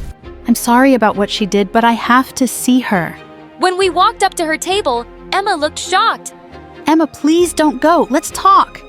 There's nothing to talk about. Can you guys please leave? I have a meeting with someone. Oh, who do you have a meeting with? Another thief. What did you do with my stuff? Which? Haha, why were you so stupid to give me your keys? I sold your stuff and my dad has the money. So too bad. You had a good family, and you threw it all away to become a criminal. You people are not my family. My dad is, and I'm not a criminal. Just street smart. Aunt tried her best to talk some sense into her, but she refused to listen. But just as Aunt and I were leaving, suddenly a rich-looking woman barged into the restaurant with cops and pointed straight at Emma. There she is. She came to work for me as a secretary for 1 week and stole thousands of dollars. I have proof. Arrest her. Aunt and I were horrified as the cops took Emma away, and we followed her to the police station. Emma tried to call her dad, but he wouldn't pick the cop. The cops looked for him, and it seems like he'd just vanished. They realized he was the real criminal, and Emma was only his accomplice. But she was still given 6 months in prison. Aunt visited her every day, and one day, she came to see me too. I'm sorry I blamed you all these years for Emma. It was wrong of me to place such a burden on you. It's okay, Aunt Lily. It's all in the past. After she got out, Emma went back to living with Aunt. I heard she'd started school again, and I was glad for her. Months later, I was sitting in my half-furnished apartment. The bell rang, and I found Emma outside. I have a surprise for you. When she took me outside, there was a truck full of all the stuff she stole from me. Wow, how did you manage to get it all back? Mom helped me get a part-time job, and I saved up for this. It was the least I could do for you. I'm really sorry that I was always jealous of you. Laura and I took advantage of you when you were just trying to help me. I'll be better, I promise. I think you already are. Now help me get this stuff into my apartment.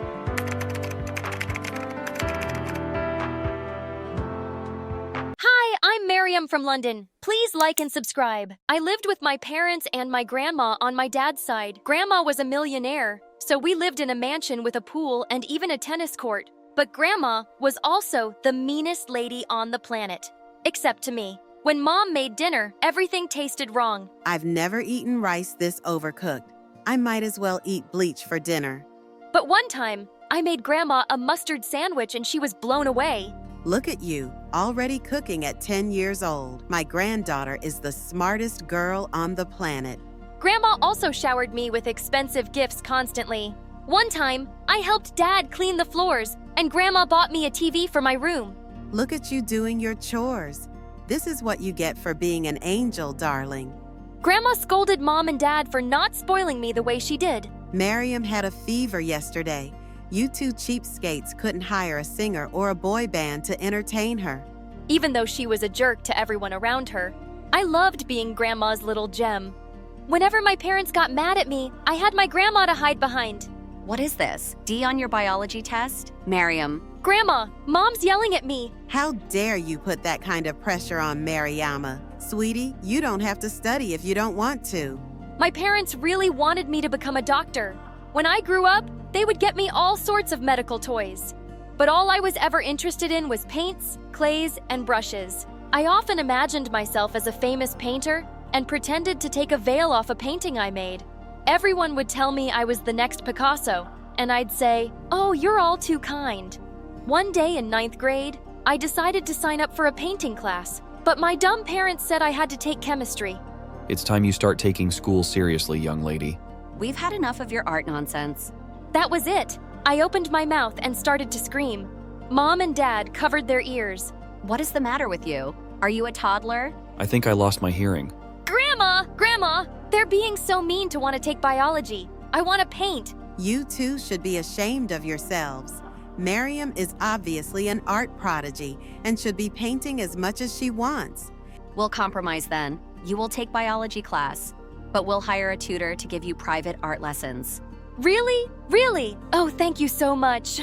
I knew I was being a little bratty, but if I could take private art lessons, so be it. My art tutor turned out to be a girl from my school. Her name was Layla, and she was in the 11th grade. And I didn't mind having her for my art tutor at all. She was one of the most popular girls in school and looked like a supermodel. I'd always heard about her, but I never got to talk to her before. I'm gonna help you become one of the greatest painters. Soon you won't even need to go to school anymore. I sure hope you're right. I didn't know you were an artist, Layla. No one ever said anything. Nobody really knows me at all, really. I think I'm only popular because of how I look, but I don't have any real friends. Layla and I spent an hour painting and talking, and Layla was right. She wasn't like most popular girls at all. In fact, she was a little weird. One time, I decided to paint my entire face green, just to see what it would look like. All right then, so I guess we're done for today. Actually, I wanted to ask you something. My parents are on vacation for like 6 months, so I'm all alone in my house. Can I stay at your place? I'll help out around the house and give you triple the art lessons. Triple the art lessons? I was gonna make sure Layla could live with us. Oh, for sure. I just gotta talk to my grandma. But my parents happen to be in the same room as Grandma, and they wouldn't have it. Some stranger living in our home? Are you crazy? Might as well invite a robber to live with us. You guys are so unfair. She said she's gonna give me triple the art lessons. Grandma, tell my parents to stop being jerks. Miriam's right. You two are heartless people, not letting a friend of Miriam's into our home, not letting her follow her dreams. You should be ashamed of yourselves. I knew then Layla was gonna stay with us for as long as I wanted her to. But as time passed, I didn't just do art with Layla. I also talked to her for hours. Miriam, how come your grandma's such a bully? She's a bully to everyone, but not to me. Don't you worry, one day she'll bully you too. No, Grandma loves me. You know, you're kinda naive, Miriam. Sort of like a kid. I am not. No, it's a good thing. I wish I was more like that. Layla said the most confusing things, but I loved every moment I spent with her. Even at school, being with Layla was an adventure. She would do the weirdest things. Miriam, come with us to the boys' bathroom. We're gonna tape anonymous love letters on the wall. Are you crazy? Why? 'Cause it'll drive them crazy. When no one was looking, Layla leaned over to me and whispered, "Consider this your most important art, how to win over the boy you love." But I don't like any boys. Or maybe boys don't like you. You're two. I don't know what the word is. What's that supposed to mean? I don't know. Boys just maybe aren't into you. Like I said, you're kinda young for your age. Layla taped her anonymous love letter to the wall and left me inside the boys' bathroom. I was mad after Layla said that. I even refused to talk to her after school. Come on, Miriam. Don't be so sensitive. I didn't mean anything by it. You insulted me. Maybe you are just another mean, popular girl. I'm sorry. You're right. Sometimes I say stupid things. Sometimes I think there's something wrong with me. What do you mean? Layla didn't answer. Instead, she took me to this gorgeous hiking trail to paint. I forgot all about our conversation. Layla, do you think I can win the Easter drawing contest, become the best artist in the world, and maybe even drop out of school? It doesn't work like that, silly. I was kidding when I said that maybe you'll never be a great painter. You don't think I'll ever be a great painter? I don't know, really. But did you know that you're the best student I've ever had? Maybe you won't become a famous painter, but you can win the Easter drawing contest and become famous for something else. Why was Layla always speaking in these weird riddles? Layla helped me a lot, and in the end, with my own effort and her dedication, I won the Easter drawing contest. After the contest, I felt closer to Layla than I had ever felt to anyone before, even though she was still a mystery. Then 10 months later, Grandma started picking on Layla one day. It was totally out of the blue at dinner time. Dear, I assume your parents are successful painters? No, ma'am. It's just me who likes to paint. My parents are doctors. But like I said, now they're on vacation. On vacation? For almost a year, and you haven't displayed your paintings in galleries, started a business, and made something of yourself? Ma'am, I'm only 17. By the time I was 17, I was already starting my own startup. Your freeloader is what you are. Grandma! Excuse me, but I think I'll go to my room now. I watched Layla get up from the table as her eyes filled with tears. Why was Grandma being so cruel all of a sudden? I was used to her bullying my parents, but Layla, I could barely stand it. I jumped up to follow Layla. Layla, wait! Don't take what Grandma said to heart. I told you she can be mean sometimes. Your grandma's right. Miriam, I have to tell you something. What is it? I lied before. My parents aren't on a trip. The truth is, I am homeless. After my parents died, I tried going to an orphanage. But they didn't take care of me, so I ran away. And I've been living on the streets so far. I've been able to keep it a secret at our school, but I'm worried one day they'll find out. Oh, Layla, I had no idea. Listen, if I tell Grandma about your situation, she'll understand. She always agrees with whatever I say, no matter what. But when I told Grandma Layla's story, her face turned white with anger. She looked like a statue. I want her out of my house. Miriam, I can't believe I ever agreed to let a filthy child criminal into my home. She leaves today, and I'm calling the police. Grandma, you can't do that. It wasn't her fault. I want her to stay here and teach me art. She's the bestest friend I've ever had. And for the first time ever, Grandma turned her anger on me. You don't know what you're saying, Miriam. You're just a silly child. Layla leaves my house today, like it or not. Then something inside me burst. Grandma, I've had enough of your cruelty. You bully everyone around you, and I'm sick of it. You have no idea what Layla's gone through, and you have no idea what she means to me. Without waiting a split second, I ran back to my bedroom to find Layla. But she wasn't there. Where had she gone? All of a sudden, I saw Layla outside the window with a backpack. She was walking farther and farther away from our house. I dashed outside. Layla, where are you going? Layla just ignored me and kept walking. I ran up to her and grabbed her arm. Layla, please don't leave. You were right about Grandma. She is a bully, and I finally stood up to her. I don't care about what she wants. I care about you, Miriam.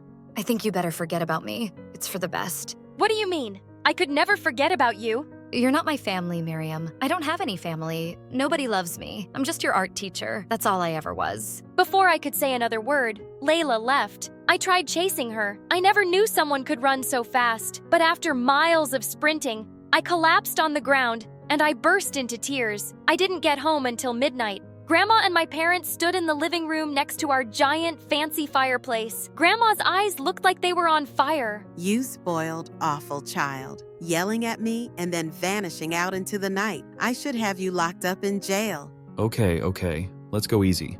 She made a mistake. She's still your sweet Miriam, isn't she? She was my sweet Miriam. That was before she became friends with a dirty homeless and spoke back to me. And if she keeps painting, she'll be a dirty homeless too. I don't care what you say, Grandma. I am going to keep painting, even if I do end up poor. Why don't you show me a few of your paintings then? I will. I'm really good in my room. I grabbed every painting of mine I could find.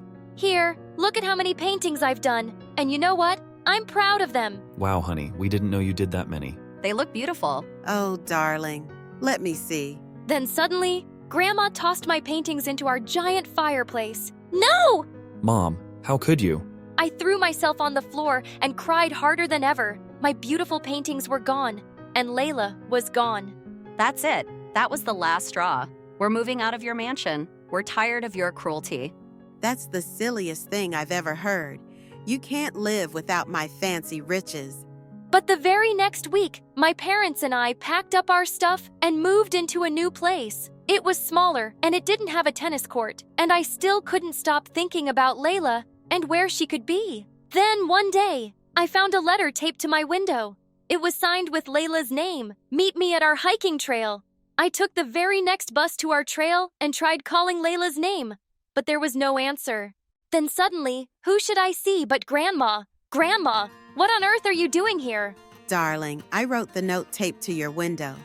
I was afraid you wouldn't come to meet me otherwise, and I remembered this was your favorite place to come with Layla. You mean Layla isn't here? I don't want to talk to you. I want to talk to her. Sweetie, I'll do anything to help you find her. But first, I want to apologize for being so awful to you and burning your paintings. I love you, sweetheart. Grandma started to cry and came over to hug me. I've been a bully your whole life to your parents and now to you. After I saw your face when I burned your paintings, I realized I wanted to change. I love you, Miriam. I love you too, Grandma, but it's gonna take me some time to forgive you. I understand. I don't expect you to ever forgive me, but know that I'm here, and my house is always open to you. And if you do ever find Layla again, you both can move back in with me. I'll adopt her. Grandma left at that moment, and I stood in the middle of the hiking trail, and then suddenly, I saw Layla sitting on top of a rock. Layla! But as soon as Layla saw me, she started to run up the hiking trail. I chased her as fast as I could, but she was just running and climbing higher. Please wait up. Go away, Miriam.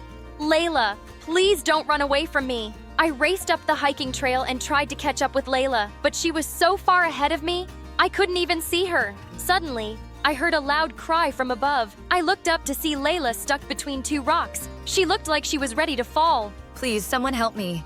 Layla, I'm here! Hang on! I rushed to Layla as fast as I could and tried to pull her up, but she wouldn't budge. My hand is slipping. Do something. I grabbed Layla with all my might, and she was finally free. Layla and I fell on top of each other and started laughing, but suddenly, Layla looked at me. Miriam, you're all scratched up.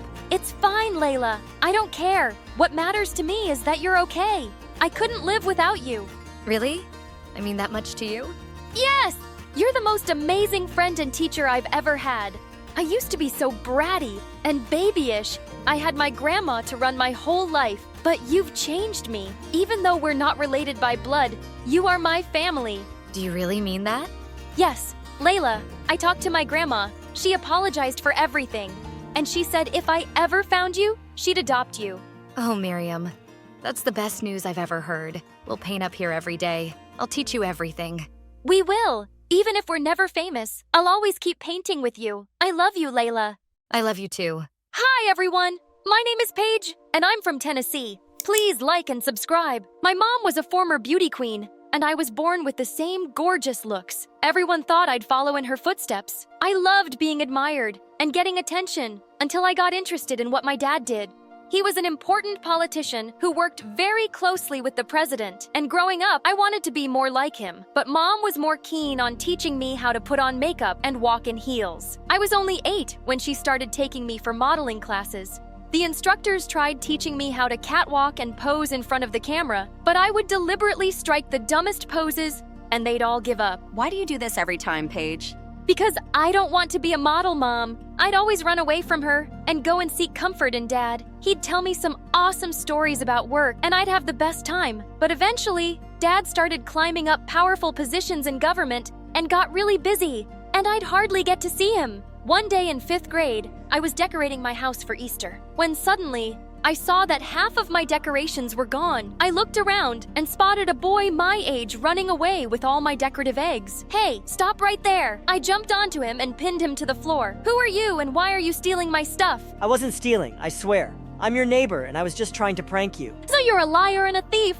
That house has been empty for ages. Yeah, but we just moved in, Dumbo. but I just pulled his hair harder when his parents came running and saved him. And it turns out they indeed had moved into the house next to mine. And that boy Carson was even gonna go to the same school as me. From the very first day, he was super popular because he was cute and all the girls were buzzing around him like he was some queen bee. But since I already knew him, I wanted him to be my friend first. If you want, I can save you from all the trouble of making new friends. You can just hang out with me. And why would I want to do that? I held him by the collar and pulled him with me. This is my secret hideout at school, and I'm sharing it with you. So now we're friends, and you're not letting any of those girls near you. Got it? Gosh, you're really bossy. This place is cool, so sure, it's a deal. After that, Carson and I started hanging out together, and we became really close, and Mom didn't like it. She said it wasn't girly to have a male friend. Whatever. I'd sneak out of the house and play football with Carson. And in no time, we became the bestest of friends. And slowly, I started to fall in love with him. And that bothered Mom continuously. One night, I planned to sneak into his room to play video games. But Mom caught me and started screaming at me non-stop. Just let her be, honey. Let her do what she likes. Oh, Dad, you're back. Dad was rarely home. But whenever he'd be back, he'd let me do what I wanted. And I thought he was the perfect parent, unlike Mom, who always tried to boss me around. Then a few days later, I was turning 16, and I decided to tell Carson how I felt about him. But when I reached school, I saw him talking to a new girl. After she walked away, Carson turned to me and gave me the shock of my life. She's gonna be the mother of my future kids. You're what? You heard it, Paige, and you're my brother. You're gonna help me get her, right? What are you, nuts? How can you even think that? Ah, shoot. I'm so stupid. I completely forgot you're not that much into girly stuff yourself, so I don't think you'll be that much help to me. I'll just have to win her all on my own. Saying that he just left me there and I felt crushed. I cried my heart out in our secret spot. But then suddenly I saw a girl passing from a distance and all the boys were going crazy over her. Her name was Lola and she was an ace student. 2 weeks after joining school, she even became the cheerleading captain. I felt jealous and planned to annoy her as much as possible. I kept trying to make her look bad in front of Carson and kept failing. Did you see her today? Who wears full purple to school? She looked like a plum. I know, right? She looks so cute. You know, she must change boyfriends every day, given she has so many boys after her. You're just gonna get your heart broken if you chase her. Ah, come on. You know I'm the most handsome guy at school and she's the only one who'll look good next to me. When this didn't work, I began pranking her in the classroom so she'd lose her temper, but instead, she behaved so nicely and let it all go in good humor. One time, as she was walking inside the school, I even made a small puppy pee on her Jimmy Choos, but she just picked it up and started playing with it. God, she was an angel. It was really hard to hate her, so I decided to try something else. Pretend to be her friend. Gosh, you're so pretty and nice. I wish I could. Hey, I'm gonna stop you right there. I'm sorry, but I'm just not into girls. But I have a friend who lives in New York, and she would totally dig you. What? No, I'm not into girls either. Why would you think that? 'Cause you keep following me around all the time. I don't want to be rude, especially since your mom is amazing. What? How do you know her?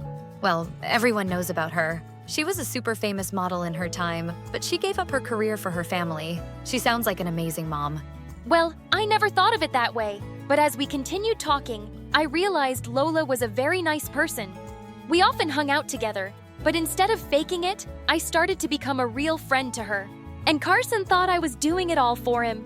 You're amazing, Paige. I can't believe you arranged a date for us. For the last time, I didn't invite you. It's supposed to be just me and Lola. Go away. Even though I'd have so much fun with Lola, I hated Carson trying to hit on her all the time. But he'd invite himself to all the places we'd go. Soon, it was Lola's birthday, and she'd invited both me and Carson to her place. But when I reached there, I was shocked to see my dad. Dad, what are you doing here? Paige, what? What are you doing here? Your dad. I didn't know he was your dad. Turns out Dad and Lola's mom were high school BFFs. And later, Lola told me my dad and her mom hung out together often, and he even helped Lola with her projects and stuff. And that made me feel really weird, given I barely saw Dad at home these days. But Dad brushed off all my doubts on her way home when he told me he was inviting Lola and her mom for a picnic to introduce them to Mom. The next day, everyone joined us on the picnic, including Carson. But the entire time, I could see Mom getting a bit jealous. seeing Dad and Lola's mom talking and laughing at a distance, and so was I. But then suddenly, Mom lost consciousness and fell to the ground. Mom, are you okay? I was devastated as we rushed Mom to the hospital, and the worst thing happened when she woke up. Who are you? Mom, what are you saying? It's me. The doctor came in and told us that she had amnesia, and this just broke my heart. The entire way home, Mom looked at us like she was going back home with strangers. We showed her all the family albums, but nothing triggered her memory. Lola kept calling and texting me to ask about Mom while I took some days off from school, but I didn't reply. It annoyed me that Dad and her mom were suddenly best friends, and somehow I just wanted to avoid her. One day, while Mom sat in the garden alone, I went and joined her. Mom, how are you feeling now? I'm feeling better, but I'm sorry, I still don't remember much. You don't have to apologize about anything. And then she asked me tons of questions, and I was happy to relive all those memories with her. So, do you have a boyfriend? I kinda have someone I like, but he doesn't see me as girlfriend material. What? What do you mean? You're my daughter, and there's no way you can go unnoticed by any guy. She pulled me into her room and gave me a makeover, and this time, I didn't say anything, 'cause I wanted to spend all the time with her and let her love me the way she wanted. The next day, when I reached school, everyone's jaw dropped, and by lunchtime, my phone and locker were full of love messages. Whoa, you look like a whole new person, Paige. I didn't know you were. A girl. No, that's not what I meant. Cut it, Carson! I'm still the same person on the inside. You know, the one you don't like is anything more than a friend, and never will. Paige, I like you the most. You've been my favorite person ever since childhood, and I was a fool to chase Lola. But then slowly I realized I was losing you, and I don't want that. I want to be with you. You're just telling me this because I look pretty now. No. Trust me, Paige. You're the one I love, even when you're in shorts and sneakers playing football. I wanted to tell you my true feelings earlier, but you were so upset with everything going on with your mom. Listening to those words, I felt good, but something in my heart felt uneasy. So I walked away, but Carson would stop at nothing to convince me of his feelings. He'd walk back home with me every day and spend time with me and Mom. And slowly, over a couple of months, Mom's memories started to get better. She could recognize both me and Dad, and I was really happy about it. But then one day, something bizarre happened. I got home and saw Mom was crying her eyes out, and Dad and Lola's mom were also there. Mom, what's wrong? And then she told me how she found Dad making out with Lola's mom on our couch. What? Dad?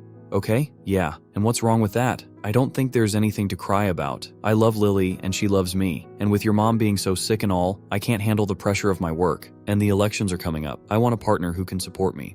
I couldn't believe my ears. This wasn't the same person who I'd thought of as my idol all my life. You're the worst. All this time, when Mom needed you the most, you've been cheating on her. Probably even from before that. Both of you, please get out. The two of them left, and I hugged Mom tight. Later that night, Lola called me, but I didn't pick up. She approached me in school the next day, but I started walking in the other direction. Wait, please, just a minute. Can't you take a hint? Lola, I don't want to hear anything you have to say. Go home and enjoy time with my dad and be a perfect family. Just stay away from me. I'd spent most of my time with Mom to comfort her, and we grew closer than ever before. Even if she hadn't always been the perfect parent, she'd always been there. A few weeks later, I came home after doing some grocery shopping when I found Lola kissing Carson in my backyard. What the heck? The apple doesn't fall far from the tree, does it? You're just like your mom. No, Paige. I was here to warn you about this jerk, but then he just grabbed me. What? She's lying. Lola said she'd rejected Carson the same day Mom fainted at the picnic. I thought it was weird that Carson asked you out right after asking me, but I didn't say anything. But then he kept texting me and told me he was with you just to make me realize my true feelings for him. But do you know what my true feelings are for you, Carson? You're a jerk, and I hate you.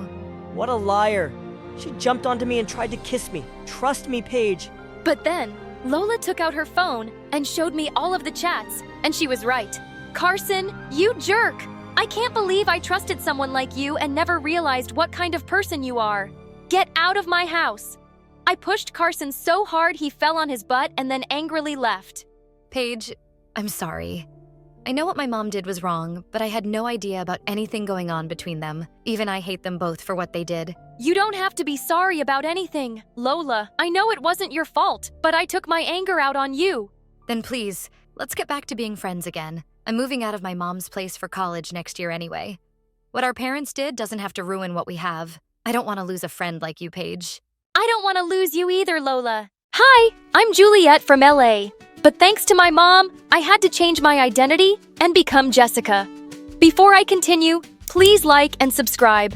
My mom is French, and she moved to the US before I was born to become a successful actress. And she did get super famous.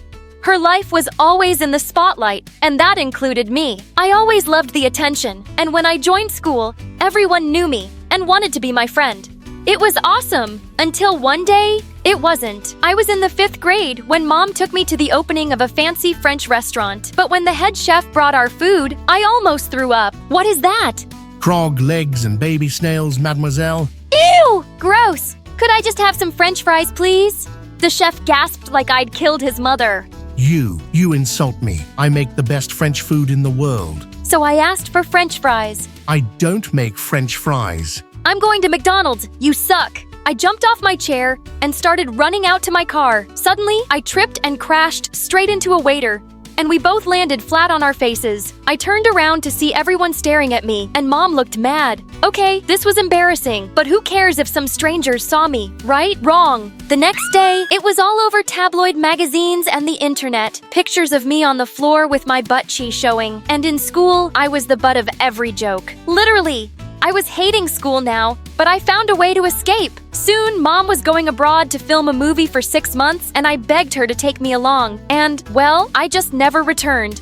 I traveled the world with my mom and had private tutors, and when I turned 13, I got into modeling myself. Once, when I was 15, I was lounging in a pool chair when suddenly a puppy leapt at me and I screamed as it started chasing me. I ran indoors and crashed straight into someone. A rather cute, nerdy-looking boy. I muttered an apology and was walking away when he called out, Hey, look, it's Beyonce. "Oh my God! Where? I don't really know why I said that. Hi, I'm Michael, a huge fan. We actually ended up having dinner together, and it was the best time I'd had in ages. He was funny and clearly smitten with me. Later that night, I realized what was missing from my life. A boyfriend. Maybe it was time to go back to high school and get one. It would be easy for a famous teen model, right? Wrong. When we got back to LA, Mom had some shocking news for me. Turns out she had a new life plan, and that was Tariq, an Arab billionaire who was obsessed with her. They were getting married, and she was leaving her whole life behind, including me. What? How could you do that? Oh, you know Tariq doesn't want any kids? But how will I live on my own? You'll be living with your aunt. You're young, with years of fame ahead, mon chéri. I have to think of myself now. My looks aren't going to last forever. That was the worst thing that ever happened to me. Nope, wrong again. 2 days after their wedding, I woke up to hundreds of tags on Instagram. Apparently, Tariq was a diamond smuggler, and both he and Mom had been arrested in an airport. After that, my life was a mess. I couldn't go anywhere without being hounded by reporters. How does it feel to be a criminal's daughter? Did you know anything? Did your mother just abandon you and leave you with that crook? It looked like any chance of going to high school and having a normal life was ruined. But then, I decided I wasn't gonna let all this stop me. There was one solution. I talked to Aunt about it, and she agreed. She hooked me up with hair and makeup professionals and a plastic surgeon. After dyeing my hair, learning how to put on makeup, and getting a nose job, I was unrecognizable. Now I was just a nobody named Jessica. Without my fame to fall back on, I was feeling lost on my first day of school. Just then, I saw a pretty girl standing by the notice board, and I walked up to her. Hi, I'm Jessica, and, why are you talking to me? I'm new here, and I was wondering if you'd help me find my class. I'm new too. How should I know? Right? Well, thanks anyway. Okay, I'll be your friend. You don't have to beg. I'm Ashley, and I'll help you. You're welcome. Ashley was kinda weird, but I was just glad to have a friend. And as we hung out more, I realized the tough, mean girl thing was just an act. A week later, I signed up for a charity bake sale in school. As Ashley helped me set up my stall, she popped a cookie in her mouth. So yum. I'll buy all of them. What? That's like 200 cookies. It's for a good cause. Here, take my money. What's wrong with my cookies, Ashley? Nothing. But I took a big bite of one and spat it out. That's disgusting. Did I use salt instead of sugar? Ashley burst out laughing, and so did I. You bought them all because they're so terrible. That's actually really sweet. Unlike your cookies. You got some crumbs? As Ashley brushed them off my mouth, I suddenly felt butterflies. What the heck? And that's when a flying basketball hit me right in the face and I blacked out. I opened my eyes to find myself in the nurse's room and two faces around me. One was Ashley and the other was Michael. Thank God you're awake. I'm so sorry, Jessica. Right. I wasn't imagining it. It really was Michael, and even cuter than I remembered, but he didn't know who I was, so I was really surprised when he said, I feel terrible. Could I make this up to you by taking you out for dinner sometime? As we exchanged numbers and he left, Ashley looked really annoyed. Jessica, you don't even know the guy. I'll get to know him when I date him. What's the matter, Ash? Nothing. Whatever. I started seeing Michael, and I was quite enjoying it, except that ever since he came along, I could feel Ashley being distant, and that was bothering me. One evening, when Michael dropped me at home, he suddenly drew me close. Jessica, I really like you. I think I'm falling for you. And then he kissed me. It was my very first kiss, and it was lovely. When I went to my room, I nearly screamed. Ashley was sitting on my bed, looking livid. Geez, you scared me! So you avoid me in school but break into my room. What's your problem anyway? I don't want you dating Michael. Why? Do you like him? No, you idiot. I like you. Oh, that does make more sense. I know you're with Michael and I'm happy for you. Blah, blah, blah. But I just had to tell you. I guess we'll only be friends then. But she came closer, and suddenly, she was kissing me. It was my very first kiss with a girl, and it was lovely. Just then, someone tapped on the window, and it was Michael looking mad. You forgot your scarf. Want to tell me what's going on here? As the two stared at me, I sank down on my bed. Guys, I'm so confused. I like you, Michael, really, but I like Ashley too. I know you two won't wait around for me to decide. Oh, I will. I'm not giving up on us so easily.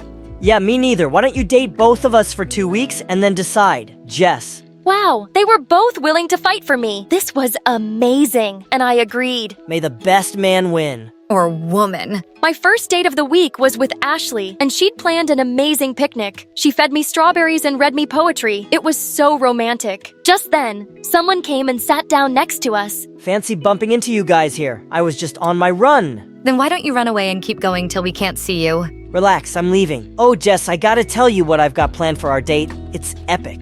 He whipped out 2 tickets from his pocket for a Beyoncé concert. I shrieked and hugged him, but quickly pushed him away when I saw Ashley's face. The next night, I was having a blast at the concert with Michael when someone touched my shoulder. It was Ashley. You're crashing our date?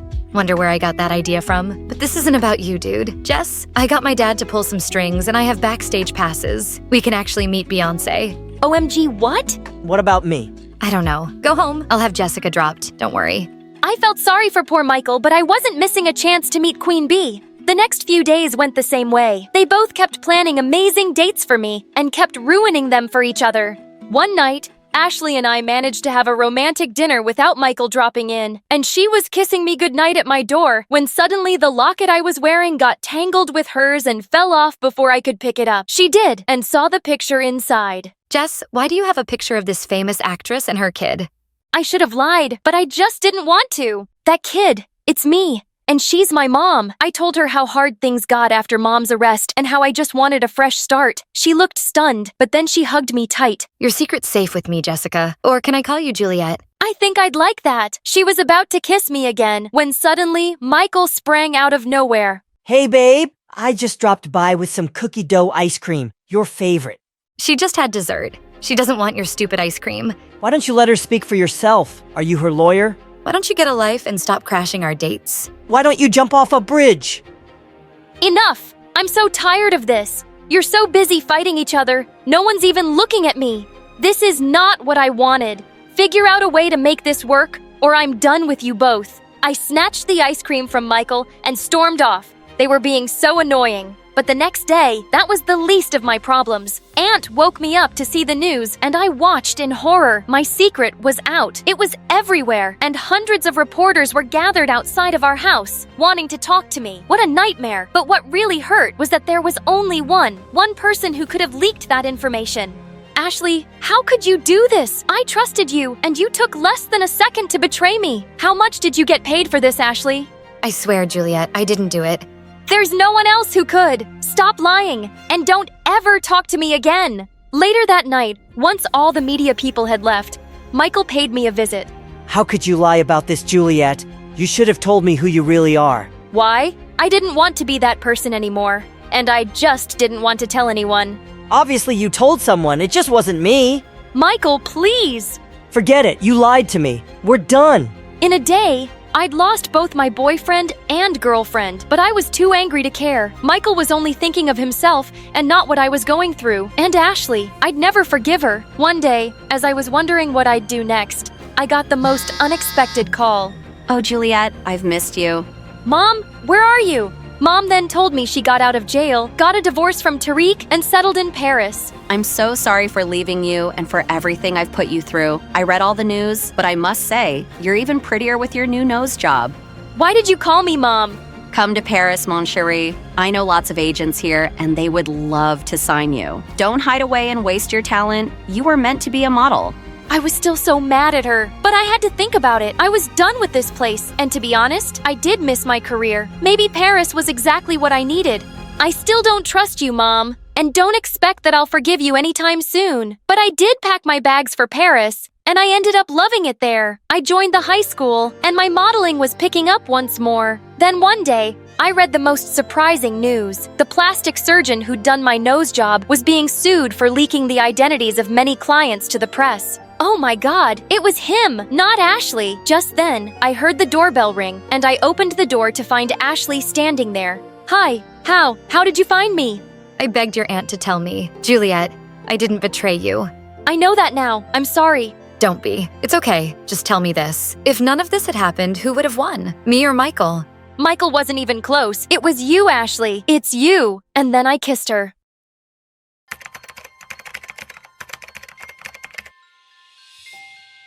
Hi, I'm Gabrielle, but everyone calls me Gabby. But before I continue my story, click like and subscribe. I've been hearing the story of my birth from Mom ever since I can remember. Oh, you were so lazy.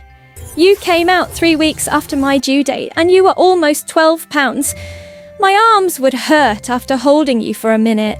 You were worth the wait, Gabby. You were just the cutest baby ever, and you still are. Dad adored me, and so did my older twin siblings. I'm sure Mom loved me too, but she had a funny way of showing it. Once, when I was 3, everyone was eating pizza for dinner, but Mom just kept popping boiled carrots in my mouth.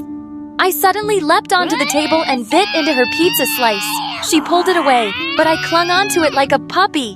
What are you doing? Let Gabby have pizza. Come here, sweetie. I'll give you the biggest slice. Mom looked mad. She doesn't need more calories. You're turning my daughter into an elephant. But I didn't care. I was eating pizza. Once on Halloween, I went trick-or-treating with my siblings and came home with my bag full. Everyone said I was so cute, and they gave me extra candy. But Mom snatched it from me. That's going to make you fat. Just give them to me and leave. I was really sad that she took it away, but Dad snuck me a few pieces every night. Growing up, Dad and I read lots of books together, and in the 1st grade, I started writing poetry. My teacher entered one of my poems in a school competition, and I won 2nd prize. Dad was so proud, he had it framed for his office. At Thanksgiving dinner, he asked me if I'd recite my poem for everyone, and I was happy to. As everyone clapped for me, grumpy Auntie Polly walked in. Good God, child. You look like you're about to burst out of your clothes. You've gotten so fat. That's the first time I saw Dad get really mad. How dare you say that? She's just a child, and she's perfect. With that, he picked me up and told my family that we were leaving. In the 5th grade, we were at the beach once, and I was going around happily in my new pink bathing suit. I went over to some girls my age and asked if I could make sandcastles with them, but one of them rudely pushed me away. We don't play with fat girls. You're ugly. I burst into tears and ran off, and Dad was furious. I'm gonna tell those girls exactly what I think. Where are their parents? Oh, can you stop creating drama everywhere? I told you not to buy her that ridiculous bathing suit, and she does need to lose weight. Of course people will make fun of her. And that evening, Mom told me I was going on a diet.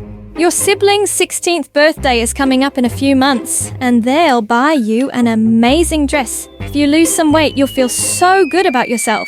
Later that night, I snuck downstairs to the kitchen and started stuffing my face with crisps and cookies. I had to eat as much as I could before starting Mom's stupid diet. Mom took me to the nutritionist's office the next day, and I instantly disliked Dr. Christine. Come on, Chubby. Get on the scale.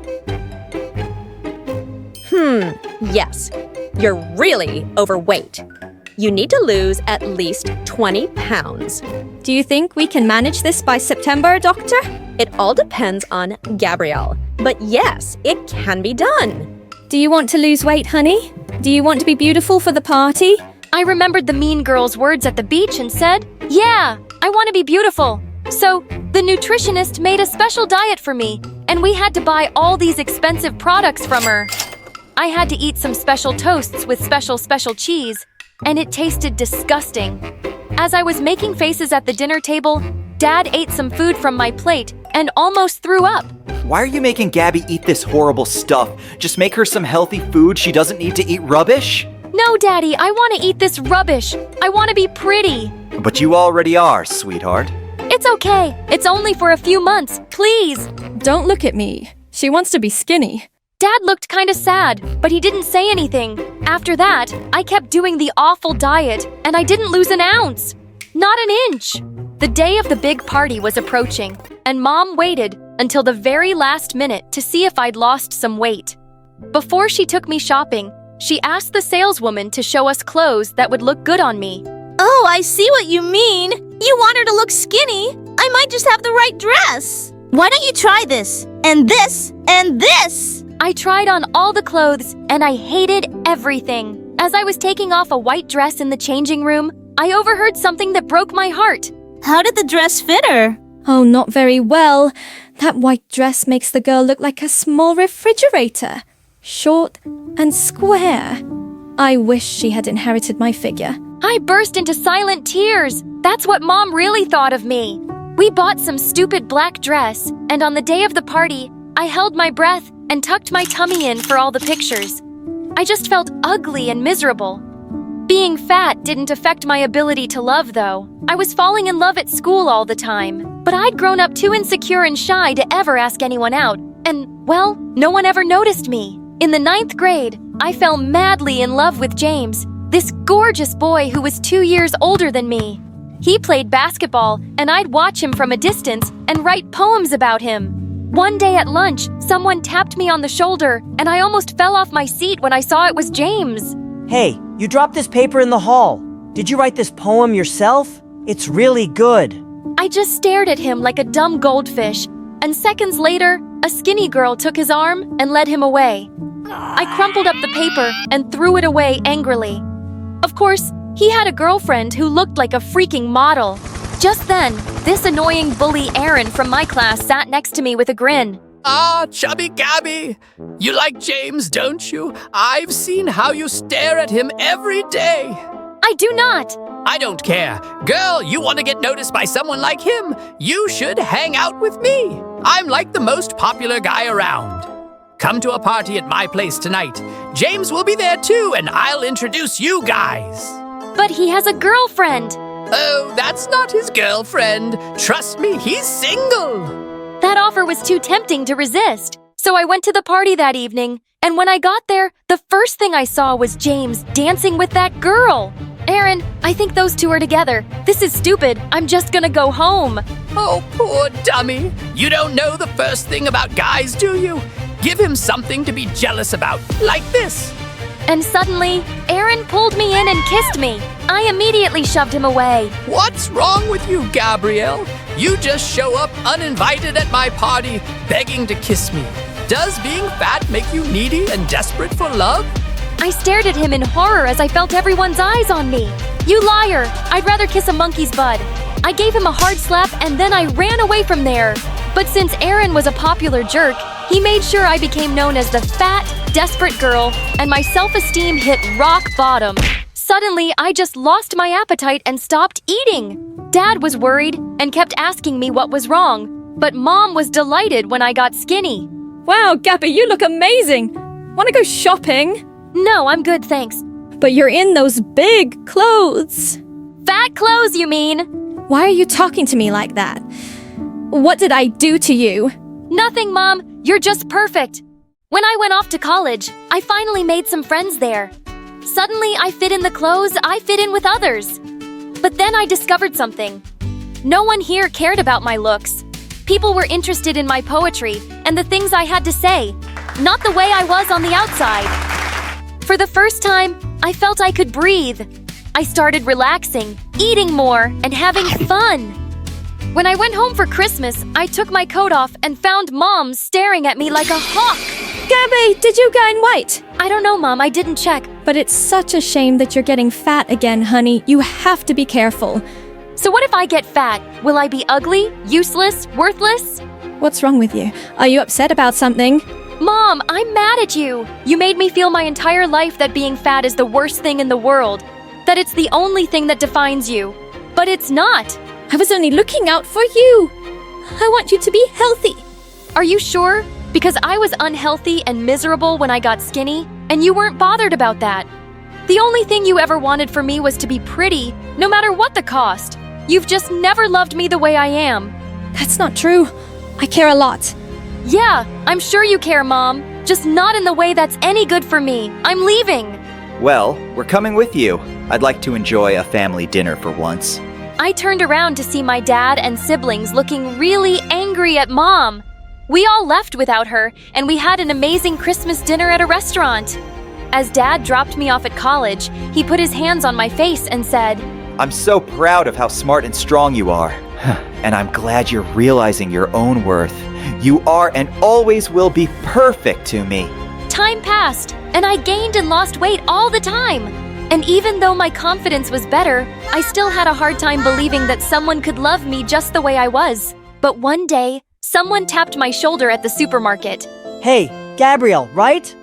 Oh yeah, hi, I'm sorry. Who are you? James from school, remember? I think I was your senior.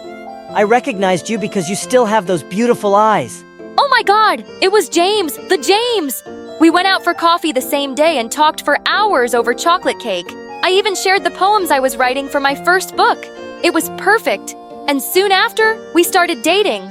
Slowly, but surely, I was changing and fixing the damage. My mother still gives opinions about my body all the time, but she no longer affects me. I finally understood that her problem was about her own insecurities. Now I love myself just the way I am when I'm skinny and when I'm fat. Also, I have this wonderful man next to me who isn't shallow at all. He knows how to love unconditionally. After so much suffering, I now know I am beautiful no matter what. Hi, friends. My name is Anna, and I'm from LA. Before I tell you my story, please like and subscribe. I used to live in a tiny apartment with my dad, but he wanted to give me everything in the world. Sweetheart, I promise you I'll give you the world. You'll have everything that I didn't have in my childhood. I will make you so happy. But Daddy, I am so happy. See, Dad fulfilled his promise and worked hard. He became one of the most successful businessmen in the country, and I couldn't be prouder. Dad loved spoiling me. He'd get me all the latest gadgets, collectible Barbies, and I even had a theme park inside our mansion. I had everything and lived the life of a princess. But there was just one thing missing. My mom. Ever since I was a little girl, I was so curious about my mom, and whenever I'd ask him about her, he'd tell me how it was her loss that she left us. On my 5th birthday, Dad threw us the most lavish party ever. He went totally overboard and had ponies and even hot air balloons. I was having a wonderful time with my friends, but when I was in the jumping castle, a kid was being super pesky and kept bumping into others.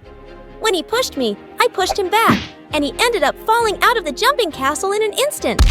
His mom came running and hugged him so tight. Oh my God, my dear, are you hurt? She then glared at me and said, If your mom hadn't left you, maybe she could have taught you some manners. I felt so crushed. Even though it was that kid's fault, and he wasn't hurt bad, his mom was so worried she lovingly swept him into her arms and left. It was at that moment I realized that leaving me was not my mom's loss, but mine. And then I ended up throwing the worst tantrum ever. When Dad brought my giant cake out, I kicked the table. I don't want this. I want my mommy. Daddy, give me my mommy. Everyone was stunned to see me acting out, and then the party was over. Later, when Dad came to tuck me into bed, he gave me a gift. I wanted to give you this when you were older, but I know you need it now. It was a locket with a picture of my mom. It was the first time I was seeing her picture, and it made me so happy. Every night, I kissed her picture and vowed to find her someday. Mommy, one day when I grow up, I promise I'll find you, and I'll be so good you'll love me. One time I was at school, and we were going for swimming lessons. The teacher asked everyone to remove any watches and jewelry we were wearing, but I just couldn't remove Mom's locket. Teacher, can I keep my locket on, please? Why? It's the only thing I have of my mom. I never take it off. Hearing this, the teacher squeezed me into a hug, and all the kids looked at me with such sad eyes. Oh, I am so sorry, Anna. I didn't know. My heart aches for you. Sweetie, you can keep wearing that locket. After that day, everyone seemed kind of extra nice to me in class. They'd offer me the best seat during lunch. Everyone wanted to sit with me and would even share their lunch with me. Anna, try this. My mom made it especially for you. When I told her about your mom, she so wanted to cook this for you. Okay, thanks a lot. Even in class, the teachers were extra sweet to me. One time, we were having a test, and I just coughed, and my teacher went all emotional on me saying that I didn't need to take the test. Okay, that was awesome because I wasn't prepared. With a smile, I left the class, but during lunchtime, Bella came over to me. She was like the meanest girl in our school. Anna, don't you get sick of your sob story every time? It's, I don't have a mommy. Always taking sympathy from teachers and other kids. You're such a drama queen. No wonder your mommy ran away from you. God, her words made my blood boil, but it also hurt me so much I felt I would start crying. But just then, someone spoke. It was Isaac, the scholarship student at her school. Come on, Bella, you have your entire life to be a jerk. Why not take off today? Leave her alone. Bella just rolled her eyes and checked her nails. You know, Isaac, you and Anna, you're both pretty much alike. She uses her mommy story, and you use your oh I'm so poor story so people will have pity on you. So pathetic. That did it. I never wanted anyone's sympathy or pity. Without even thinking twice, I grabbed Bella's hair, and then she did too. We both were fighting like crazy. Later, we were taken to the principal's office. I was expecting to get detention, but she only punished Bella, and that really pissed me off. Why didn't I get punishment? I also pulled her hair. Anna, we know you're a good student. Bella has had many complaints against her. It's time she faces the consequences of her actions. I am going to expel her. Whoa! I knew the principal was taking pity on me. I stormed out of the office, but was totally surprised to see how many kids gathered outside looking at me with gooey eyes. Is everything all right? Why are you guys looking at me so weirdly? Weirdly? Anna, it's pure adoration. You saved us. You're like the first girl to show Bella her place. It was so cool. The look on her face felt like a cherry on top of a cake. Okay, I sure wasn't expecting this. After that day, Isaac would follow me around everywhere. Not just Isaac, but so many other kids too. They treated me like some sort of leader, and I was in no way a leader. All the time I would be getting praises and compliments, and it was kind of getting on my nerves. Oh, Anna, your skin. It's so beautiful. Anna, can you teach me how you solve that math equation? I know you study smart instead of studying hard. I don't want to be like you. Since I liked music, there was one time in art class, I was just humming a song when all of a sudden Isaac put me in the spotlight. Oh my god, that was the sweetest voice I have ever heard. Come on, guys, let's hear it from Anna. No, zip it, Isaac. But then everyone started chanting my name like I was some pop star. Even the teachers mustering all my courage.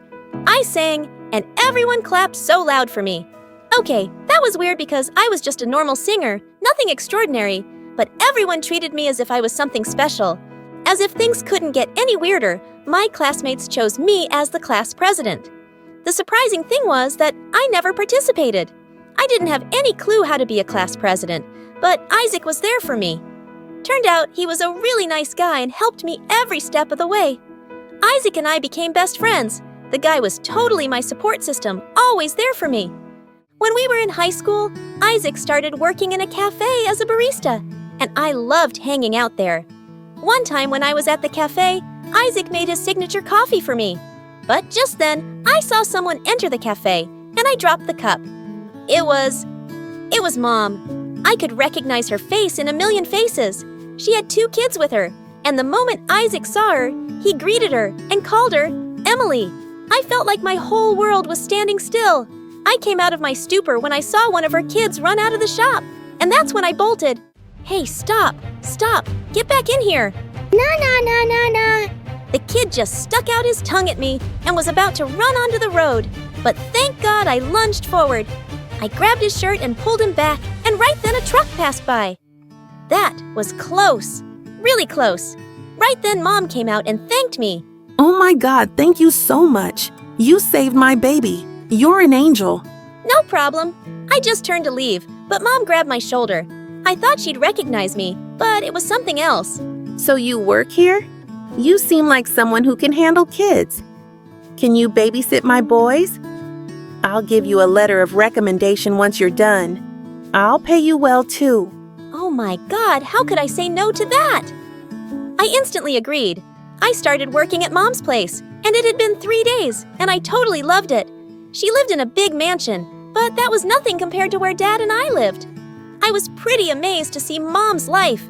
She loved makeup and posted her videos on Instagram, and her husband seemed like a nice guy who really loved her. Every night before leaving, I would see Mom tucking the twins into bed. She would snuggle them and shower them with kisses. It was adorable, but it always made me feel a tad bit jealous. In a few weeks, the twins and I started to get along just fine, and Mom was so happy, telling me how they never liked babysitters, but had started to love me. Why wouldn't they? I was their big sister. There was one time Mom had to go out, and when she returned, I was totally drained, and she felt bad for me. Oh, honey, I am so sorry I got late today. I'll pay you extra today.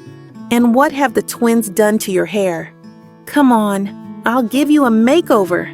Have you looking like a supermodel. Makeover? Wow, I would love that. Mom then put on some light makeup and did my hair just like she did hers. But once she was done, she looked at me so shocked I wondered why. And looking at my reflection in the mirror, I knew the answer. I looked just like her. I wish you would notice how much we were alike. Notice me? Wow, you are a very pretty girl. Just like you. I mean, of course, you did my makeup and hairstyle like yours, so that's why I look so pretty. Perhaps. But girl, you are a natural beauty. After that day, I felt like Mom's eyes were constantly on me. Every time I'd be doing something with the twins, I would catch her staring at me, and then she'd look away. I knew something was on her mind, but she never said anything. There was one time when Mom was making peanut butter and jelly sandwiches for the twins and offered me one too. PB&J makes me puke. No way! Really? Same. I hate them too. I didn't realize we're so much alike. Yeah, perhaps. Mom looked at me for a few seconds and then blurted, Anna, what's your father's name? My heart started to beat so fast. Finally, she had realized who I was. But just as I opened my mouth, Mom's husband stepped in and kissed her, and I decided to talk to her later. But later that night, I heard noises from Mom's room. I was so worried and went upstairs, but what I heard broke my heart. Mom and her husband were arguing about Mom's first daughter. You're telling me this now after all these years? You deceived me. I was so young when I had her, but now things are different. I know I made a mistake. Yes, a mistake. Mistakes are meant to be forgotten. Just forget her and focus on the now. Your family, your husband, and your boys. That moment, I realized what I was doing. Mom was happy. She had the perfect life, the perfect family, the perfect husband, and I was ruining it all for my own selfish reasons.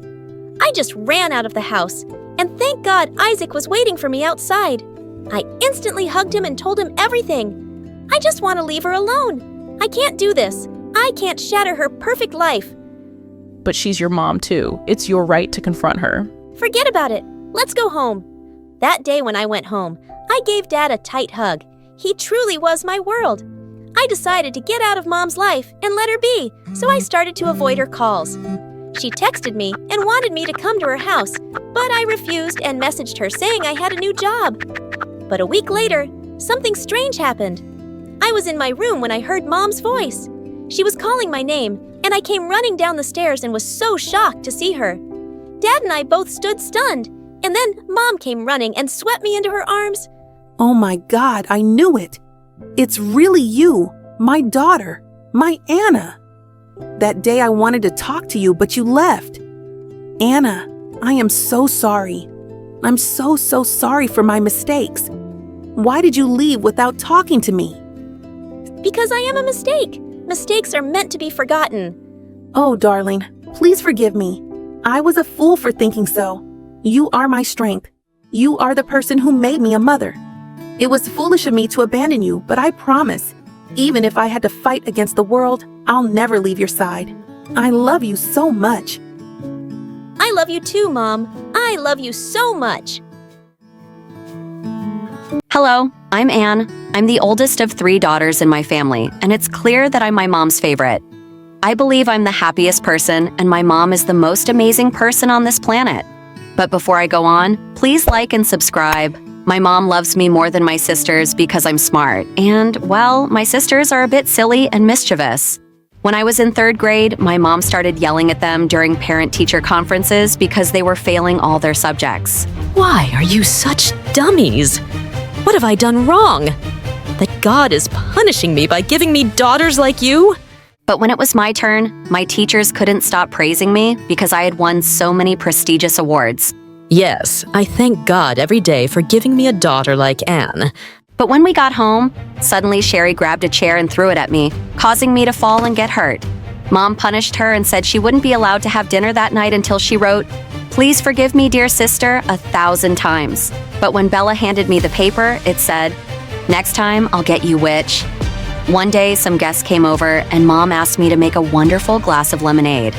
When I served them, they all took a sip, then spit it out, coughing like crazy. Good God, that's disgusting. It tastes like soap. Wait, what? That Sherry must have done something to it. See, Mom, I keep telling you, Anne hates you. I don't know why you love her. I can do everything better. Shut up! Sherry made a mistake. I mean, she's perfect. Even perfect people can make mistakes sometimes. Go be useful for once and go get us some coffee. Anne, darling, you can go back to studying now. Sherry looked furious. She dragged me to a corner, pushed me down, and then ran off. What a witch. But thank God our youngest sister, Gloria, is nothing like her. She and I are really close. When I'm busy studying, she always takes care of me. I love her so much. When I was in 8th grade, I saved up my allowance for months to buy my mom a nice sweater for Christmas, and she loved it. But when I came downstairs the next morning, I saw Sherry warming her hands by the fireplace, and Mom's sweater was burning in the flames. Oh my God! Sherry, what did you do? I was cold and we were out of wood. And I like watching things burn. And I hate you. And I hate Mom. Maybe one day I'll set your hair on fire while you're both sleeping. I lost it and attacked her. As we were fighting on the floor, Mom and Gloria rushed in. They were shocked and pulled us apart. Sherry, you're a mother's worst nightmare. You don't have looks or brains or any good qualities. And you're so jealous of your sister because you'll never be what she is. You'll always be a failure. I'm going to send you away to your aunt. I was really mad at Sherry, but I didn't want that. No, Mom, please don't. We're a family and we have to stay together. I forgive her, okay? I don't remember asking you for forgiveness. Oh, witch! Bella pushed me away and walked off. I cried for hours because the sweater had turned to ashes. After Mom threatened to kick her out, Sherry was careful not to do anything too obvious, but I could feel her hatred growing. I always had the feeling she was plotting against the rest of us. When I was in 12th grade, we had to attend our cousin's wedding, and she handed me the ring to hold. As soon as we entered the hall, many of our relatives surrounded us. Oh, Anne, darling, I want you to meet my daughter. I'm always saying I want her to be just like you. We hear all about your wonderful achievements from your mother. Your daughter is a little Einstein, isn't she? Mom and Gloria looked at me with pride, but Sherry gave me an evil smile. As she walked past me, she deliberately stepped on my foot. Little Einstein, my butt. They'll see who the real genius is one day. Oh my gosh, she really is a psycho. As the party was about to start, I realized that Gloria had disappeared without a trace. I was searching for her all over the building when suddenly I heard a faint noise coming from a storage room. I opened the door and found Gloria lying on the floor, crying. Oh my God, what happened? Oh, Anne, thank God you're here. I asked someone where the bathroom was and they sent me here. Then I tripped over something and sprained my ankle really badly. I can't walk. As we were getting ready to leave, we suddenly heard the door slam shut behind us and the sound of the lock clicking. No matter how hard I pulled, the door wouldn't open. We kept banging on the door and shouting, but no one heard us. A few hours later, the door suddenly burst open and we saw a police officer standing there with all my relatives behind him. Then my sister lunged at me and started hitting me. Anne, you witch! Where are my rings? You ruined my wedding? Oh my gosh, what's going on? Oh, it turns out my cousin thought I was going to run away with the rings like a thief. The wedding didn't happen because everyone was out searching for me. All our relatives glared at me as if I were a criminal. There was no way I could prove otherwise. But of course, I knew Sherry was behind locking Gloria and me in the storage room. A few weeks later, Mom came to me one morning and told me about a national science competition with a first prize of $50,000. She told me to enter, and I signed up right away. I studied hard for weeks. More than winning the prize, I was focused on making my mom's wish come true. A few weeks later, Mom rushed to me with the news that I had won the competition. While we were hugging, Sherry showed up and said, Toot, you're jumping for joy, just like Anne gonna give you all the money.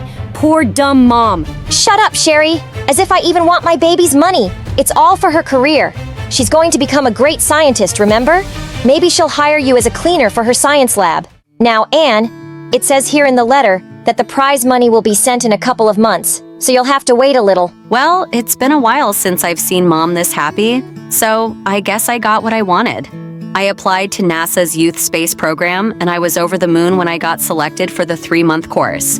Of course, I expected Mom to be overjoyed, but when I got home, she had some shocking news to share. She had been fired. I'm so sorry to ruin your amazing news. This should be a really happy day, and I'm so proud of you. But how will I manage without a job? How will I send you to the program? Mom, it's a fully paid scholarship, so you don't have to worry about me at all. And the prize money will be here soon too, and you can use it all for your expenses. Oh, darling, I couldn't possibly do that. I'll start looking for a job right away. But thank you for being the most amazing daughter in the world. The day I left, Sherry didn't even bother to see me off. She was too busy with her pointless activities, hanging out with bad boys. Mom? Gloria and Mom gave me tearful goodbyes, and I headed to the airport. I only had a small amount of savings for the next 3 months, so I ate just 1 meal a day and didn't spend on anything else. I couldn't ask Mom for money. I didn't want her to work herself to the bone. I finished the course a few days earlier than expected. I bought gifts for the family and decided to come home without telling them I'd be back sooner. I'm so glad the prize money came before Anne did. Oh, Mom, you're just wonderful how you've made that genius a fool all these years. Yes, baby, I am the only one with Einstein's mind. But you're really good, too. Hey, have you guys forgotten me? Of course not, darling. You're the worst. Your acting is an Oscar-worthy performance. The way you made her believe you're her sweet little sister, I'm so proud of you. She has no idea how much I hate her. What a moron. Yes, she is a moron, and so was her mom, and your father too. He left the child of his affair on my hands and thought I'd raise her like a princess for nothing. She's about to get back in a few days. Ugh. Oh, don't worry. She'll go away to some university on a scholarship. Of course, after that, she'll be too busy working like a donkey all her life and well sit back and enjoy. When I got home, I unlocked the door and let myself in.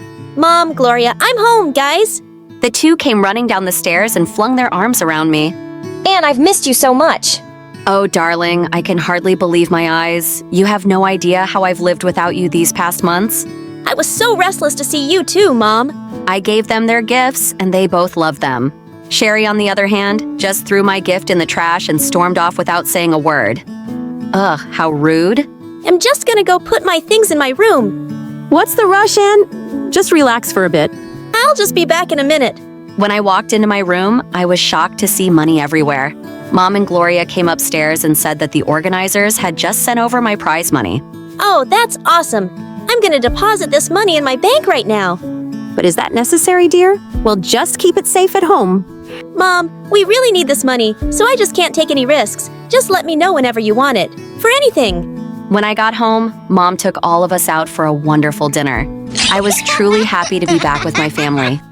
A week later, one morning, I heard Mom screaming frantically at someone. I ran downstairs and saw the police standing there. Are you out of your mind? How dare you tell me I'm trespassing? I'm on my own property. This is my house. Mom, this notice clearly states that you and your daughters, Sherry and Gloria, are living here illegally, and the rightful owner is Miss Anne. Oh, hello. That's me. And yes, Mom, it's true. But you already knew that, right? See, I talked to Dad's lawyer and saw his will. It turns out that this house is in my name. So I suggest you do what the nice officers are saying and just leave. And how can you talk to me like that? I was going to tell you about the house one day. Of course. Why have you turned against me, my darling? Because I found out you've been against me from the very start. When I came back from my internship, I heard you all talking in my room. I was standing outside and I heard everything. No, you misunderstood us. Anne, let me explain. Just stop this acting now. It's all over. I guess Dad knew you wouldn't take care of me too, Mom. So he decided to do it himself by leaving me this house. I really loved you and would have done anything to make you happy. You played me but you made a mistake. I'm good-hearted, but not a fool. They were all crying and begging for my forgiveness, but I just told the police to kick them out. I was truly hurt by what they had done to me. Right after my cousin's wedding, I knew they had set me up, but I chose to forgive them. However, they still kept trying to harm me, wanting to take all the inheritance my father left behind. The day after it happened, I sold the house and moved to Paris, where they could never find me again. I left everything and everyone from my past behind, and now I'm living my best life. Hi, my name is Emma and I'm from Washington. Don't forget to like and subscribe. My parents abandoned me when I was just born. Thankfully, a wealthy man took me in from the street to be a servant in his mansion. I slept in a storage room. It wasn't bad, but I always wondered what the other private rooms were like. One day, when the owners were out, I sneaked into a luxurious bedroom. OMG, it's so bouncy and soft! I climbed onto the bed and jumped around playfully. Suddenly, someone appeared outside the door and shouted at me. Ew, maid! What the heck are you doing in my room? She is Amy, the boss's wife. At the same time, the boss also walked in. Darcy, where did you find this rat? Keep your cool, darling. Hey, kid, why are you here? Oh, wait, let me check if she's stolen anything. Don't try to flee, maid. No, I didn't do that, but can I take this bed to my room, or at least let me jump on it one last time? Oh, what a mischievous girl. When I turned to the Amy, she was glaring at me. Terrified, I ran out of the room. A few days later, I met the boss's daughter, Emily. She was introverted, so I took the initiative to befriend her. Despite our 4-year age difference, we became besties. In the next 2 years, Emily even insisted that her father send me to the elite school with her, and he agreed. On my first day at the new school, I was very anxious, but my classmates were very friendly, and we quickly became close. I excelled academically, scoring straight A's on tests, but poor things is, Emily kept getting F's. I tried to help Emily with her homework and realized that she struggled with understanding. I tried talking to Mrs. Amy to find a solution, but she thought everything I said was just made up. Come on, darling. Our girl is only 8 and still has plenty of time to learn. But ma'am, I think Emily is having some difficulties with her communication and— Shut up! It's not your place to speak! On Amy's birthday party, she announced in front of many people that Emily would recite a poem for her. But you can guess, Emily couldn't read and stood there trembling. All eyes were on her. I couldn't let her be in this situation any longer, so I stepped up to the stage, took the mic, and said loudly, "Well, she's just a bit nervous." So we read it together. Emily leaned close to me and whispered, Thank you, Emma. The boss realized his daughter was truly struggling. The next day, he took her for an evaluation, and the doctor diagnosed her with dyslexia. He arranged for a special tutor and asked me to help Emily. Years passed, and Emily gradually overcame her problems with our support. She even achieved excellent academic results and won numerous medals in various subjects. At Emily's 14th birthday party, while I was preparing food in the kitchen, she called me to join them. Emma, you're not a maid, you're my sis! Let's enjoy the party! She picked out a stunning dress and told me to wear it. Suddenly, Mr. Amy rushed over, snatched the dress from my hands, pulled Emily into a corner, and said something to her. Mr. Darcy tried to lift my mood by asking me to take pictures with Emily. Come on, Emma, you've helped her so much. But as I approached, Emily suddenly became agitated and pushed me away. Dad, I'm tired! Can we stop this stupid party? My boss was left speechless and she walked away, leaving us stunned. What? What's wrong with her? The next morning, when it was time to go to school, she told the driver to leave me behind, so I had to take the bus. When I bumped into her in the school hallway, I asked, "Emily, why are you acting so weird?" Please, take your dirty hands off me, rat! Wait, OMG, what did you just say? I was jaw-dropped. What was happening felt like such a nightmare. Why are you so close with my dad? Actually, I was also curious why the boss seemed to treat me better than the other servants. Emily, he often asked me to help you. Call me Miss Emily, okay? Well, Miss Emily, you really let me down. I swung my hand and accidentally slapped Emily, causing her to fall to the floor. I tried to pick her up, but she suddenly lunged at me and pulled my hair. We struggled on the ground while our classmates yelled in excitement. The fight only stopped when the teacher arrived, and we were both suspended for a week. I was so angry that I couldn't even look at her. The older her got, the more she seemed to resemble Mrs. Amy. Arrogant and harsh. On the next few days, Brian, her cousin, returned from France, and she was thrilled because she really got along with him. That night, while I was reading a book, Brian approached me. You're smart and kind, right? I've heard how you've been helping Emily with her studies. Oh, it's my pleasure to help Miss Emily. Well, by the way, aside from studying, what else do you enjoy? I love sing and dance. Ah, we're on the same frequency. We went to the studio and I started humming a song. He seemed to be completely immersed in every single melody. But I didn't expect that Mrs. Amy and Emily would catch us together. That night, Emily texted me, asking me to come to her room. When I opened the door, Emily threw a book straight at my face. It was the gift I had given her for her birthday last year. Get this trash out of here and go away, rat! Why are you trying to take everything from me? Acting like a poor cat to make my dad take you home, and then trying to seduce my cousin! Hey, stop suspecting that Cat is sneaking carrots. I didn't take anything from you. She grabbed scissors and rushed toward me. Emily, you're psycho! You better watch what you say! Underestimating me could be your last mistake! Your anger has turned you to evil! I pushed her aside to escape from her room, feeling both scared and angry, wondering why she'd become so weird. The next day, Brian suggested to the boss that he wanted to take me to France with him so they could enroll me in a talent dance class. Oh my gosh, this was an amazing opportunity for me to pursue my dream. I jumped for joy. Are you guys dreaming? Crazy! Your nephew will take my servant to nowhere. He's not allowed to do that. But why? No means no. The rat can't have a lavish dinner. Brian clenched his teeth and left immediately. I cried in desperation. A dream life had appeared before my eyes, but it vanished like a nightmare. One day I will leave this house, escape from cruel Amy and her ungrateful daughter. That Christmas night, the snow was falling heavier. The next morning, when I woke up, I found a beautiful dress on my bed along with a note asking me to wear it for the family party. How family? Do I have a family? I flipped the note over and saw the boss's name. That evening, I ran into Emily, and we both stood jaw-dropping for several seconds. What? Oh, how adorable. You two look like real twins. Do you guys like the dresses? I put on a fake smile as Emily shot me a harsh glare. This is the stupidest thing I've ever seen! An outfit won't turn a rat into a swan! Immediately, she grabbed the fire extinguisher and sprayed it straight at me. Emily, stop! Something unexpected happened when Mrs. Amy snatched the extinguisher from Emily and yelled at her. You lost your mind. You could hurt her. You just lost control! Are you siding with her, Mom? I hate all of you! Emily stormed off, and for the first time, Mrs. Amy was acting like that. A few days later, Emily went live, sobbing and fabricating an entirely false story. Today, I'm going to expose a deceitful jerk who has ruined my family's happiness. Emma, the witch, has managed to enchant my dad, my cousin, and even my beloved mother. My dad made a huge mistake bringing that dirty servant into our home. What the? I burst into her room, using all my strength to stop the live stream. Soon after, her parents also rushed into the room. Emily, stop that. We didn't raise you to behave like this. If you keep acting like this, we'll have no choice but to send you to reform school. Mom, you said Emma is a vixen, and you were the one who came up with the plan to teach her a lesson, right? Emily's words shocked both me and Darcy. Oh, it seems like Emma is actually the most beloved person in this mansion. So here's no reason for me to stay here any longer. Emily laughed like a maniac and walked away. What's happening? Emma, please let me explain. You are my daughter.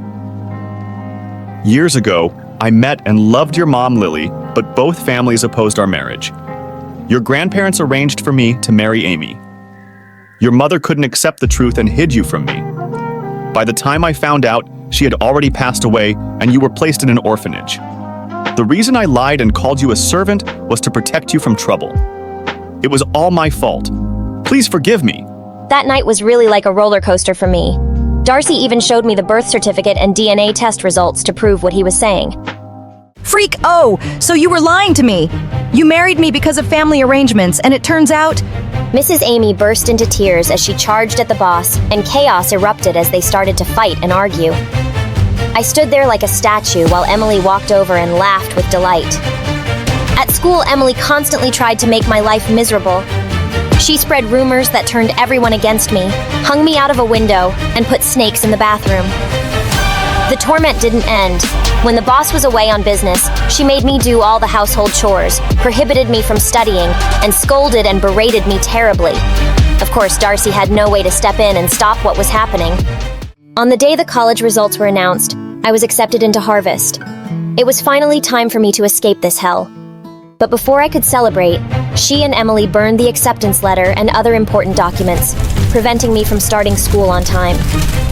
My anger reached its peak. Why are you so freakish? What have I ever done to you? Emily has become so cruel because of a witch like you. You'll get your karma. Jerk, get lost. You worthless piece of trash. You don't belong here. You should go back to the filthy place you came from and behave like your mother did. I couldn't hold back any longer. Keep my mom's name out of your stupid mouth. I grabbed the nearby broom, ready to give them a beating. Suddenly, my dad grabbed a broom and said, "Don't do that, Emma!" And both of you, stop bullying her. I left in frustration, moved out of the house, and found a new place to stay. I took on part-time jobs to pay for my tuition. I thought my college years would pass like this. One day, after my shift ended, I saw Emily standing outside the door. Emily, I'm so sorry. She started to cry. I know how good you was to me. You taught me, played with me, and protected me from bullies. But I was selfish, thinking you took all the attention from Dad, Brian, and Mom. I realize now that the life I have is something you deserve too. Can we become sisters again? I understand, Emily. I'm not holding a grudge against you, but maybe I no longer have a chance to go back to that. I smiled warmly at her when suddenly I heard a familiar voice. Emily said everything I wanted to tell. I used to resent you because your father cared too much about you. I know you're a kind and understanding. Go back to where you belong. Your dad misses you so much. Please, Emma. Is this what you've been waiting for all this time, Mom?